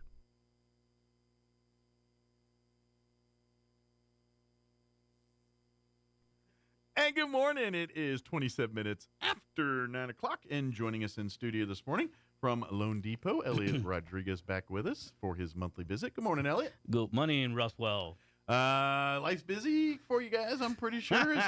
You know what? I almost said it's bananas going crazy. I'm not lying because we're not slowing down whatsoever. Well, and you could look around town. You start seeing a few more for sale signs up, and things, things are. There's more new builds. Yeah, too, and the more new builds. Yeah, there's people are looking for houses right now. Yeah, the market doesn't seem to be slowing down. Yeah, like we say, it's the green machine. It doesn't stop. It just keeps going forward and forward. Are we starting to see a calming of some of the inflated prices for things, or is that still pretty, are people wanting more than house values right now like they were seeing earlier? I think everybody wants more than what they can afford, but to be honest. actually pull it off and get it. That's the difference. Yeah. And I always have to kind of brainstorm and fix a few things here and there, but, it's cool. My guys, they go crazy trying to figure out sometimes some of the stuff that some people put themselves on, but no, I mean, in the end of the day, I think the market, like we were saying, is kind of trying to heal itself, and what is happening with the government and all the moves and this and that that's happening right now. Right. It's trying, but, is it going to? We'll get to see, in the next 6 months to the year, so. And that's another thing, because, tariffs, this is something everybody's been talking about. And, is that, the only, unless it's for building materials, which I think most of that comes from here in the country. Well, you know what they do? Does that impact any of the real estate at all? But if you heard back a few years back, I don't know how many years to be exact. Remember, we were even getting wood from China or something like that, which is kind of crazy considering, plenty of our own wood. Exactly. But again, that's the beast. That's the crazy of the monster, Well, and I get politics. And it's like, okay, we'll trade this. Yeah, for we this trade this and that. And so. A lot of the stuff that's happening is 90 days deals, and it's not like for a whole year or whatever. So some of them maybe end up being that way. Well, but again, it's a positive thing. It's not a bad thing. I was just curious because obviously, if you're a business that sells widgets or whatever, that could impact you. But I was like, does this really impact anything in the real estate world other than maybe building costs? Well, the craziest thing is, remember, we export and import so much. Yeah. And a lot of our stuff goes out instead of staying in as much as it should because we go and buy everybody else's crap. You know? Sorry to say it that way, folks, but that's just the reality. Okay? We are the world's biggest customer of we everything. buy everybody else's stuff. But the point is, we were talking this in the office just yesterday too. The fact is, that's all positive, because for many I don't want to say years, for decades, the fact of the reality is that our country has been in disadvantage on that because obviously our politicians and all the deals that they make, it never truly 100%, and I wouldn't say 100%, but it didn't benefit America. It benefit everybody else's more than us. Sure. And that's what we're trying to fix. And that is the craziest thing because let's be honest, when Trump was in office before, that's why he was trying to talk about and trying to get there. But let's be honest, this is second term, so now he has a little more experience. So now he knows. And politics always create hurdles and various things and things. But in the end of the day, as far as what is happening in the market, the Fed's going to control some of the interest rates, and a lot of the benefits and the positive things that are happening for the market is not literally straight into the mortgage, like we spoke before. Yeah. It will affect us and benefit us in some ways, but it's not like they're going to cut half a point for real and suddenly now instead of being 7.5 is 7%. It's not quite that simple. Sure. It takes time for the system to heal itself and adjust little by little.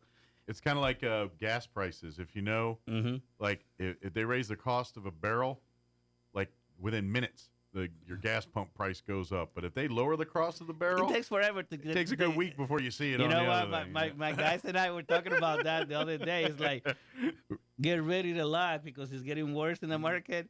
And then we look at the market getting better and better and better. It's like, where's the improve? Right. So we were talking about that. It's some of the conversations that go on in our office. Sure. Because as lenders, we have to keep an eye on that so we can help and advise our customers. Well, and this is the point, you say every time. Like we just talked about the market and the environment right now. But if you need a house, throw all that out the window. If you need a house, you need a house. So let's get a house.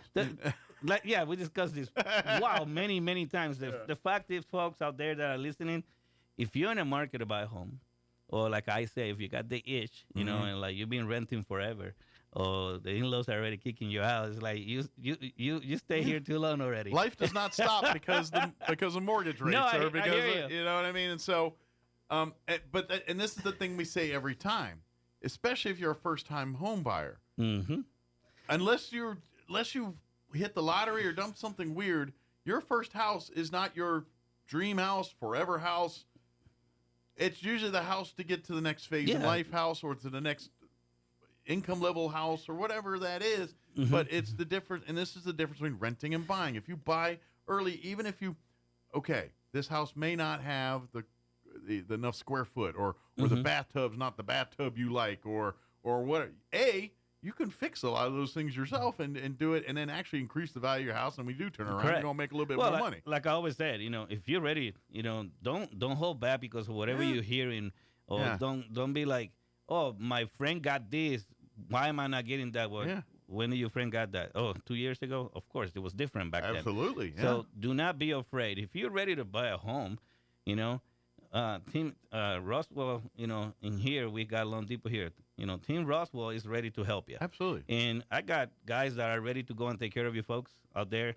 Do not be afraid of that stuff. We'll find the best way and the best, angle to help you in the program that you may need, So do not be afraid of that stuff because there are plenty of first-time homebuyer programs, and a lot of it depends on your background. A lot of it doesn't even depend on your background.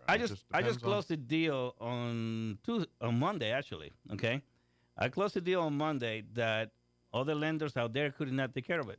Okay, and the fact of the matter is like they're not uncovering all the stones like you and I talk about in the past. It's like the fact of the matter is that if you don't have a lender that is going to really uncover and advise you or guide you, okay, and tell you, yeah, do this, do that, and then I can help you buy a house. Right. Well, and this is the service side. That sucks because let me tell you something. I have in my loan officers tells me otherwise. Oh man, I got this guy approved, and such say no, they couldn't get it done. It's like, well, this is what I've been telling you guys. Right. That's why I teach you guys. That's why you guys want to uncover every stone and learn. The more you learn, the more you know, then you can take care of everybody better. Well, and this is kind of where and we talk each and every month is where numbers are numbers, and maybe we can do a little better. That's the difference is the service side of it, the whole thing, and agree. Kind of getting back to what you were saying earlier when you're talking about you were getting people into houses that others couldn't, and I would even argue. It's not necessarily couldn't. It's more they didn't do wouldn't. It. Yeah, they wouldn't. And because they look at it as the juice is not worth the squeeze, they're like, oh, I'm going to have to handhold this one. At the end of the day, I'm not going to make. Or I could literally go to this guy who's already and so they're that's a sales thing. It's no different. No, I get that. And anything. And that's where you say, no, hold on. My theory is I'm going to get you in now, get you in this first house. And then when you're ready for the next one, you're going to come back and see me. And then right after that, the next one, that you're setting the table for the long term where it is not uncommon for short-sighted folks in your industry to say, you know what, you ain't even close. I ain't got time to even talk to you. The funniest thing is this. I've been in situations that, they come to me and tell me, no, they couldn't help me, blah, blah. And the moment they know that we are taking care of them, now suddenly they can help them. Sure. And it's like, oh, so you didn't do your job, okay? And now that you have my team or I involved, now suddenly you can do it. It's almost like a mindset difference of you go to a lender and now it's like, okay, I'm crossing and hoping that I get approved. Mm-hmm. And it's more of a us versus them, where you're almost an advocate for them in that world. Where rather than you saying, "Come to me and let's see if we can hope you get approved," you look at them and say, "All right, let's go over the numbers. This is going to be tricky, but I'm going to pull some things to get you approved." Where you're like on the boat carrying them across the river, whereas the other guys are basically the guy on the other side of the river to see if you can get here or not. Yeah, and that's kind of what the difference is and what I'm talking about. Yeah, customer service folks out there. Okay? Yeah, I mean. Yeah, there's a few people out there that are pretty good, but I have an awesome team, okay? And everything that I do, I'm teaching them, and they'll even be better than me, okay? So, in a sense that now it's a mix of all their knowledge and my knowledge. So, in a way, they're basically unstoppable, okay? In the end of the day, folks, you need a lender that's really going to go the extra mile for you. And I even post that all the time. You want a lender that goes the extra mile? Sure. Here we are, okay? In the end of the day, not being unfair, I do have even programs that other people don't have anyway. Sure. But Loan Depot does allow you to open a few doors that maybe other companies I got do a little not extra have. for some extra stuff as well. Yeah. But in the end of the day, the normal stuff that everybody else have, I have it, and a lot of times we are doing the same products. Sure. They just didn't uncover all the stones, and that's the problem, okay? Because sometimes the loan may not be too big, and obviously they don't have the time of day or whatever, okay?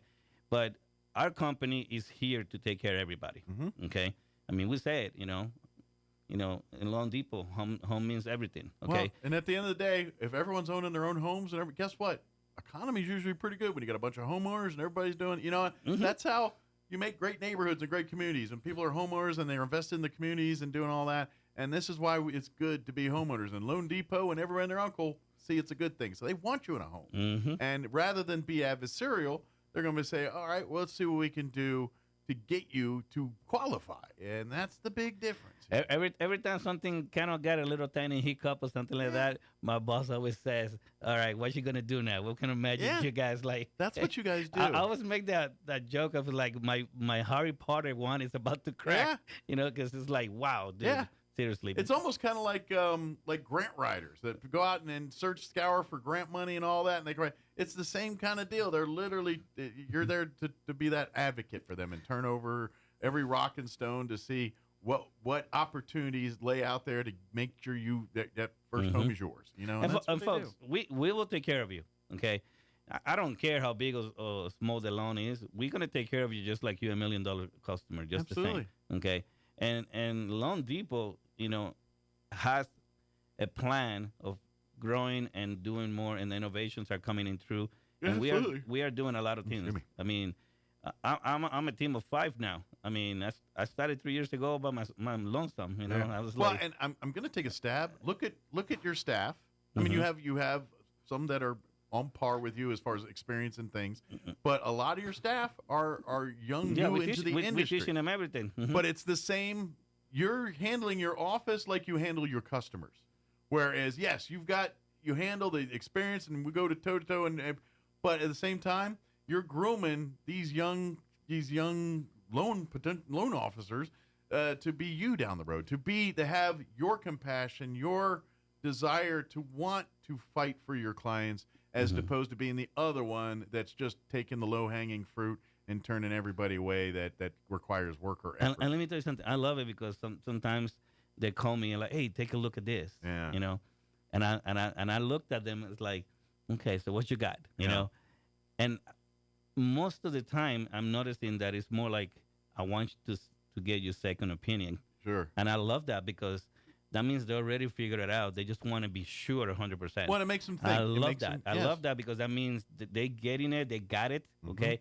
And they got the tools and the knowledge is being imprinted in there. The critical thinking skills are working. It's getting there. And I love that because, I mean, I was talking to one of my guys and I said, well, you got this, he goes, I just wanted to make sure. I just wanted to see because I haven't done it this way, but I love it. And I love how they push to the limit. So, and folks, what that means is this: they will not give up on you because there's a little hiccup. Absolutely, they're fighting. They probably tell me Elio is crazy. We could try to make sure every deal still happens. But you know what?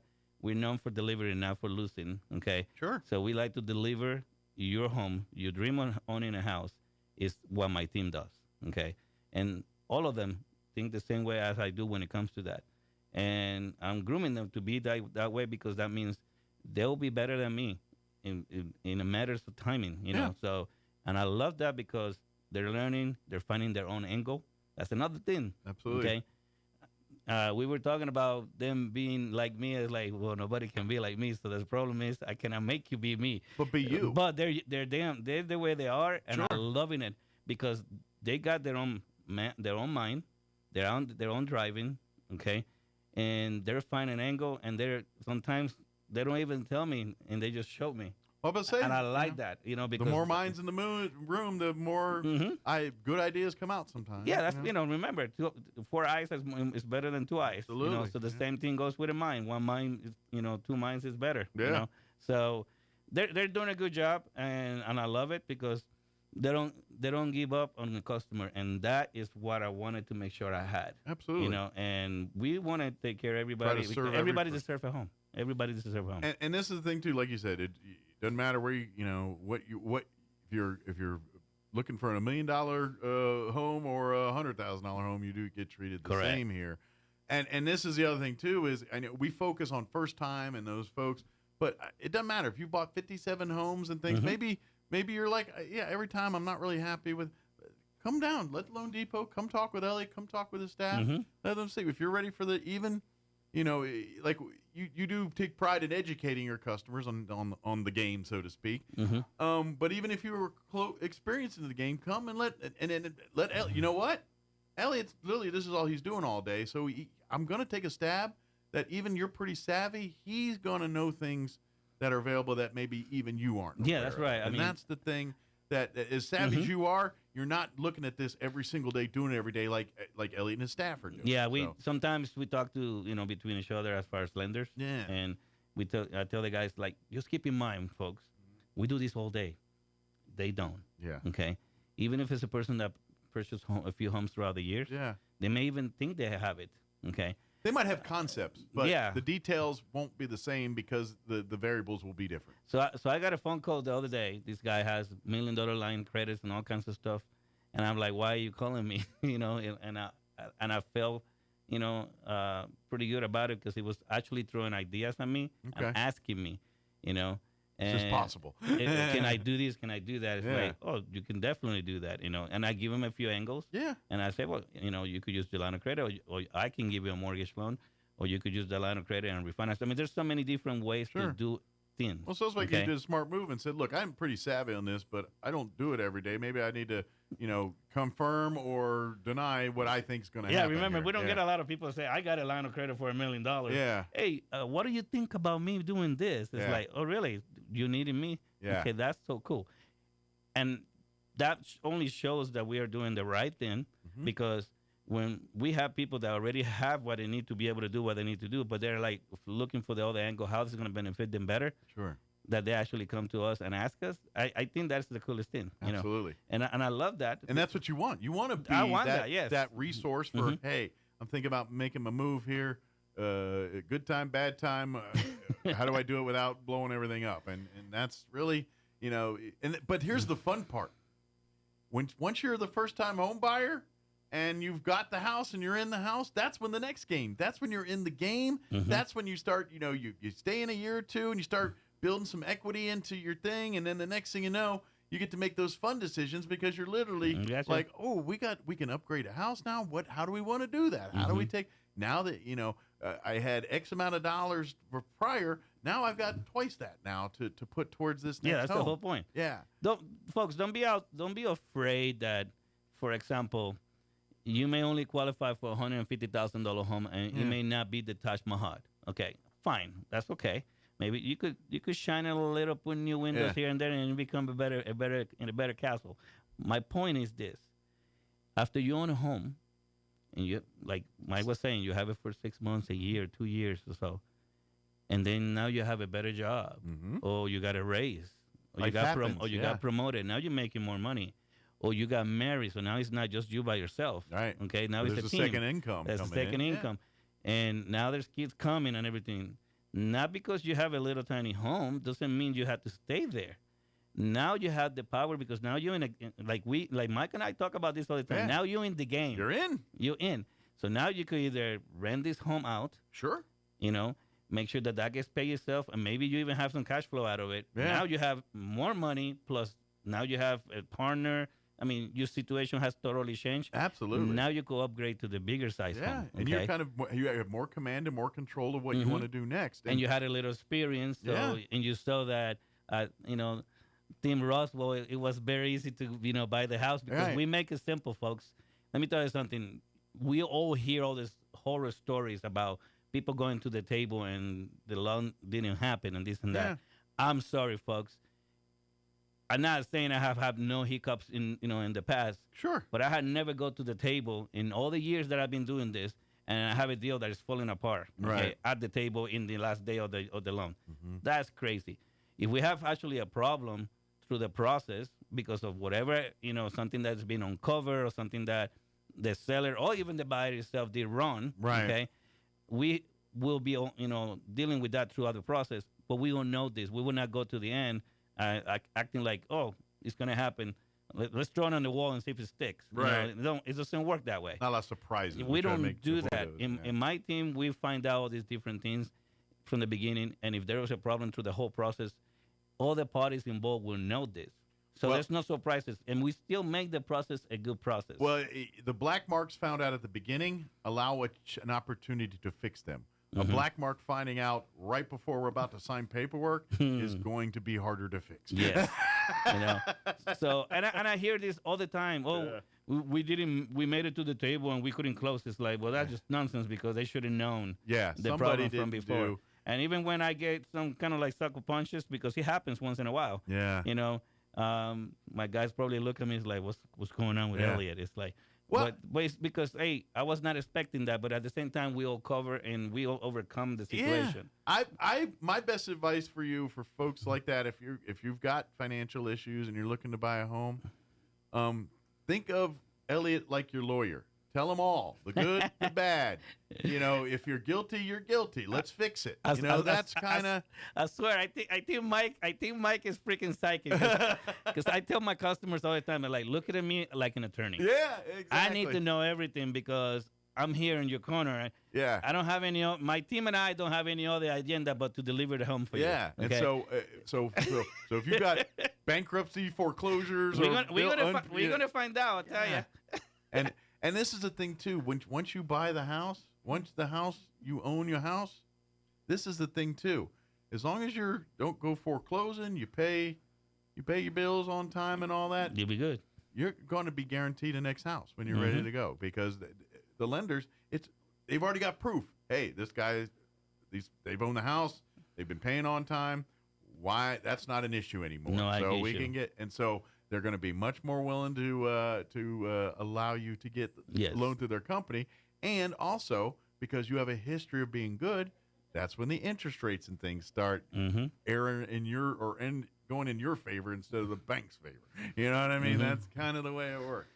And now we can do a lot more. I mean, before 3 years ago, I was all by myself. Now I got 4 guys with me. Yep. You know, I got Luis, okay? I got Jonathan, we call him JC, okay. We got Omar, and then we got Kelly, our newest member, and they're all ready to go and take care of you folks. Okay. And again, it's the great mix of youth and experience. For yourself, Kelly. Yeah, there's a little mix of everything. You're seasoned, well versed, and then the young folks who are kind of being mentored under you, and probably to some respects Kelly too here at this point. Luis. So I love it because they go back and forth with each other. Yeah, and I love that too. Absolutely. Because I see JC talking to Luis, I see Omar talking to Luis, and they go back and forth. I love it. For everything that you and Kelly are setting your ways in, because I don't care. Once you've been doing a thing a while, you find your you know what I mean? You tend to get in that lane. And so those folks are going to be around to probably take you and Kelly and knock you out of your lane a little bit sometimes, where you're like, nope, this is how we do it. And they're like, is it? You know what I mean? Like, they're the ones that are going to push that envelope for you guys a little. So I know. And the guys always ask me, hey, what about this, boss? Yeah. What about this? What about that? It's like, yeah, you could do that. No, you cannot do. But you know what? You cannot do that. But if you do this with that, right? It works. So it does. You have to think outside the box a little. It'll feed each other. The experience definitely serves the youth, but the youth also remind the experience that, get out of your whatever stagnant thing that you've been getting involved seriously. in. Yeah. And folks, if you've been renting, let's put it like this: if you've been renting for a long time, you pay your bills on time. Okay, let's say you don't have the best credit in the world for whatever reason. All right, as long as you're doing the right things for yourself, we'll find you a way to buy a home. That's right. At Loan Depot, home means everything, and I keep saying that, not in a little way. We really mean it. Sure. Okay, because in the end of the day, our doors are open because of all of you folks out there that come and trust us, and we take care of you. Well, and an ancillary effect is really now your finances are in order. Like because at the end of the day, we're going to have to get your finances in order to be approved for a home. Yeah. Now you have a game plan. Now you've got a way. Now it's not you fumbling through life trying to. Now Elliot's going to look. This is how you budget this. This is what you got to do. If you do this, oh, by the way, we can afford you here, but if we put you here, you're not going to be able to afford things like furniture. So maybe we need to readjust here and do that. That's where you come in. That really a lot of the folks in your industry wouldn't give you the time of day on. Yeah, and that's very true because let's be honest. You and I talk about this all the time. We hear it. My guys tell me all the time. Yeah, these people came to us because they stay over there, and they. This is the funniest thing. They told me, and boss, I got them approved without no problem. The funniest thing is, maybe it's not problem for us. Why? Because they have been told and they have the right tools. Sure. And they're doing it the right way. That means we uncover and look at everything to be able to find a way to take care of you. And that is awesome because that's exactly what I'm talking about. And I work on places that in the past, folks, myself, I have the experience, I was doing that in all the places that I was. Sure. So it's not the places totally that is bad. It's the people that were people there. that are in there, sure. Okay. And that sucks to say just like that, but it's true. Okay. I hear the stories. I mean, since I came to Loan Depot 3 years ago. Okay. True. 3.5 years ago. It's been that long already, I'm huh? getting old. I was fixing everybody else's problems. Okay. And not to get a big head or nothing, we were taking care of them without no problem. Right. And that only means they're not using all their tools, okay? They're not using all their experience. They're not giving themselves the time of day to take care of, customers. Or they just flat out don't have the desire to do it. You know what Exactly. I mean? Yeah. So if it's not a big loan or whatever, it's not They're worth, not motivated. It's not worth the juice, like you always say, you Yeah. know. So and that's horrible because everybody deserves a home. Absolutely. Okay. If you're renting or living with somebody and you're capable of making your rent payment or buying a house, you deserve to own a home. Sure. And then I think this is where you get, and we don't have too long, but this is where you get into philosophies of what people and what people want. Whereas, if a money lender is got in the business to make money, which everyone does, but if their end game is to make the biggest pile of cash as possible, they're going to cut whatever corner it is that delays that thing from happening, which means spending more time with a client that's going to require more time to spend with client. They rather roll in with the guy with the 810 credit score and $1 million in his hand to go buy a house, and you just say yes, and move them on to the agent. Well, and then they just made a quick buck. No, I get it. And like you said, sometimes people look like numbers. Yeah. Okay, we don't want to look you folks as numbers. You are human beings, you individuals. Yeah. And you deserve the service, and you deserve the chance to even own a home. And I think that's where the difference between people that came into the industry because they want to help people versus, don't get me wrong. Everyone wants to be rich. Everyone wants to be money. But if you're willing to climb on the backs of people to get there, then, and that's the difference here is maybe these folks have less scruples in the people department. When I hear Luis saying, I just want to help people. It's like, he's preaching to me. I love it. I mean, this is exactly what I wanted to do and put a team together that can do that. It sounds like your dream's coming. And it's a work in progress, obviously. Sure. But it's working the right direction, and that's the idea. Well, and that's the thing is, every day is going to have a struggle, a stumble. Well, it's normal. But you it's keep life. going, yeah. And let's face it, yes, you've got some young guys that I'm pretty sure have done some bonehead things that you got to teach them and navigate because that's what all young people do. We all do bonehead things, and then we learn from them. That's what happens. Correct. Ellie did a bunch of bonehead things when he was young. I did a bunch of bonehead things. Once in a while, still do one here and there. It happens. I play it on I'm getting old. I'm getting senile. Well, that's the thing. As we get older, we're supposed to do less and less of them. Although I'm kind of like, it's different bonehead. What happened? These are like new bonehead things. But but anyway, that's so. Please come down if you're just thinking about it. Come and have a conversation with Elliot and his staff. And let's just see where they could do today for you and go from there. But if you are looking to buy a new home, quit. And if you're waiting for something, you're going to wait forever. Stop. Let's go have a conversation. Let's figure it out. Reach out. You can call Elliot direct on his cell, 719-237-4580. 4680. My glasses I had to take them off. 237-4680. You can call the main office here. It's a 505 number, but it's in town here. 505-445-2070. Again, 505-445-2070. And, of course, come on by the office, 204 West 2nd, Suite 5 right there. Plaza West. Yeah, Plaza West. There he goes, right in that area there. You can also check out Elliot's website. He's got his own individual website. It's www.loandepot.com/Elliot Rodriguez. Elliot spells Elliot with one L and a Z at the end of Rodriguez, all one word there. Or you can also shoot an email if you don't feel like calling on the phone. Elliot Rodriguez, same way, spelling one L, Rodriguez, at loandepot.com. Gotcha. So, and you can go there and do all that. But if you just want to call and start, let's see what we can do. Give them a call. Call the main office, 505-445-2070, and let's set up a time for you to come down and visit. Yeah, we'll take care of you folks. Look me up on Facebook if you like to. That's right too. That tells you everything. Yep. Okay, because it's basically what I do every week, every day. And then you can go to Elliot's page, but if you want, just loandepot.com, you can kind of see the history and how Loan Depot came to be. It's basically a grassroots grassroots, and it's people that were in the industry for a long time saying they do a lot of dumb things. Let's start a company and not do those dumb things. That's pretty much how Loan Depot started. But go to the website to get the details. It's like the wheel doesn't need to be invented, but it needs to be fixed up in China. Make it. So, what is it? Less oil so it runs better. Yeah. I mean, I gave you the 10-cent dime thing. Go to the website and read the whole story. No, but in a nutshell, that's basically what it was. No, come and talk to us, and we'll take care of you. We'll help you. Make your dreams of ownership come true. Absolutely. And we'll get you there. Well, I guarantee you, there's no way to get you in a house if you don't make the first move. Right? That's very true. You got to call, come by. And let's see what we can do to make your dream come true. Yes, sir. Elliot, as always, appreciate the visit. I'm sure you got a few fires to stomp out when you get out of here. No, only blew up like 3 times during this time, so it's not so bad. No, you know what? Between March and April, it always gets a little crazy. There's a bit of a lull, and then there's crazy. Yeah, it's kind of warm. It's sun's out, guns out. When the warmer weather, people want to look at houses. Coming out. Yeah, it's people get the vibe. They get the itch to go do it. So. But thank you, as always. Thank you for having me. We'll see you here next time. That's going to do it for us, man. It is just closing in on 10 o'clock. If you missed any part of the show, again, go to ksvptv.com, click on the Mornings with Mike Winters channel. You'll find it all there. We had the folks from the city join us, Brian Luck join us, and, of course, Elliot as well. That's going to do it for us. Thank you so much for allowing us to be a part of your day.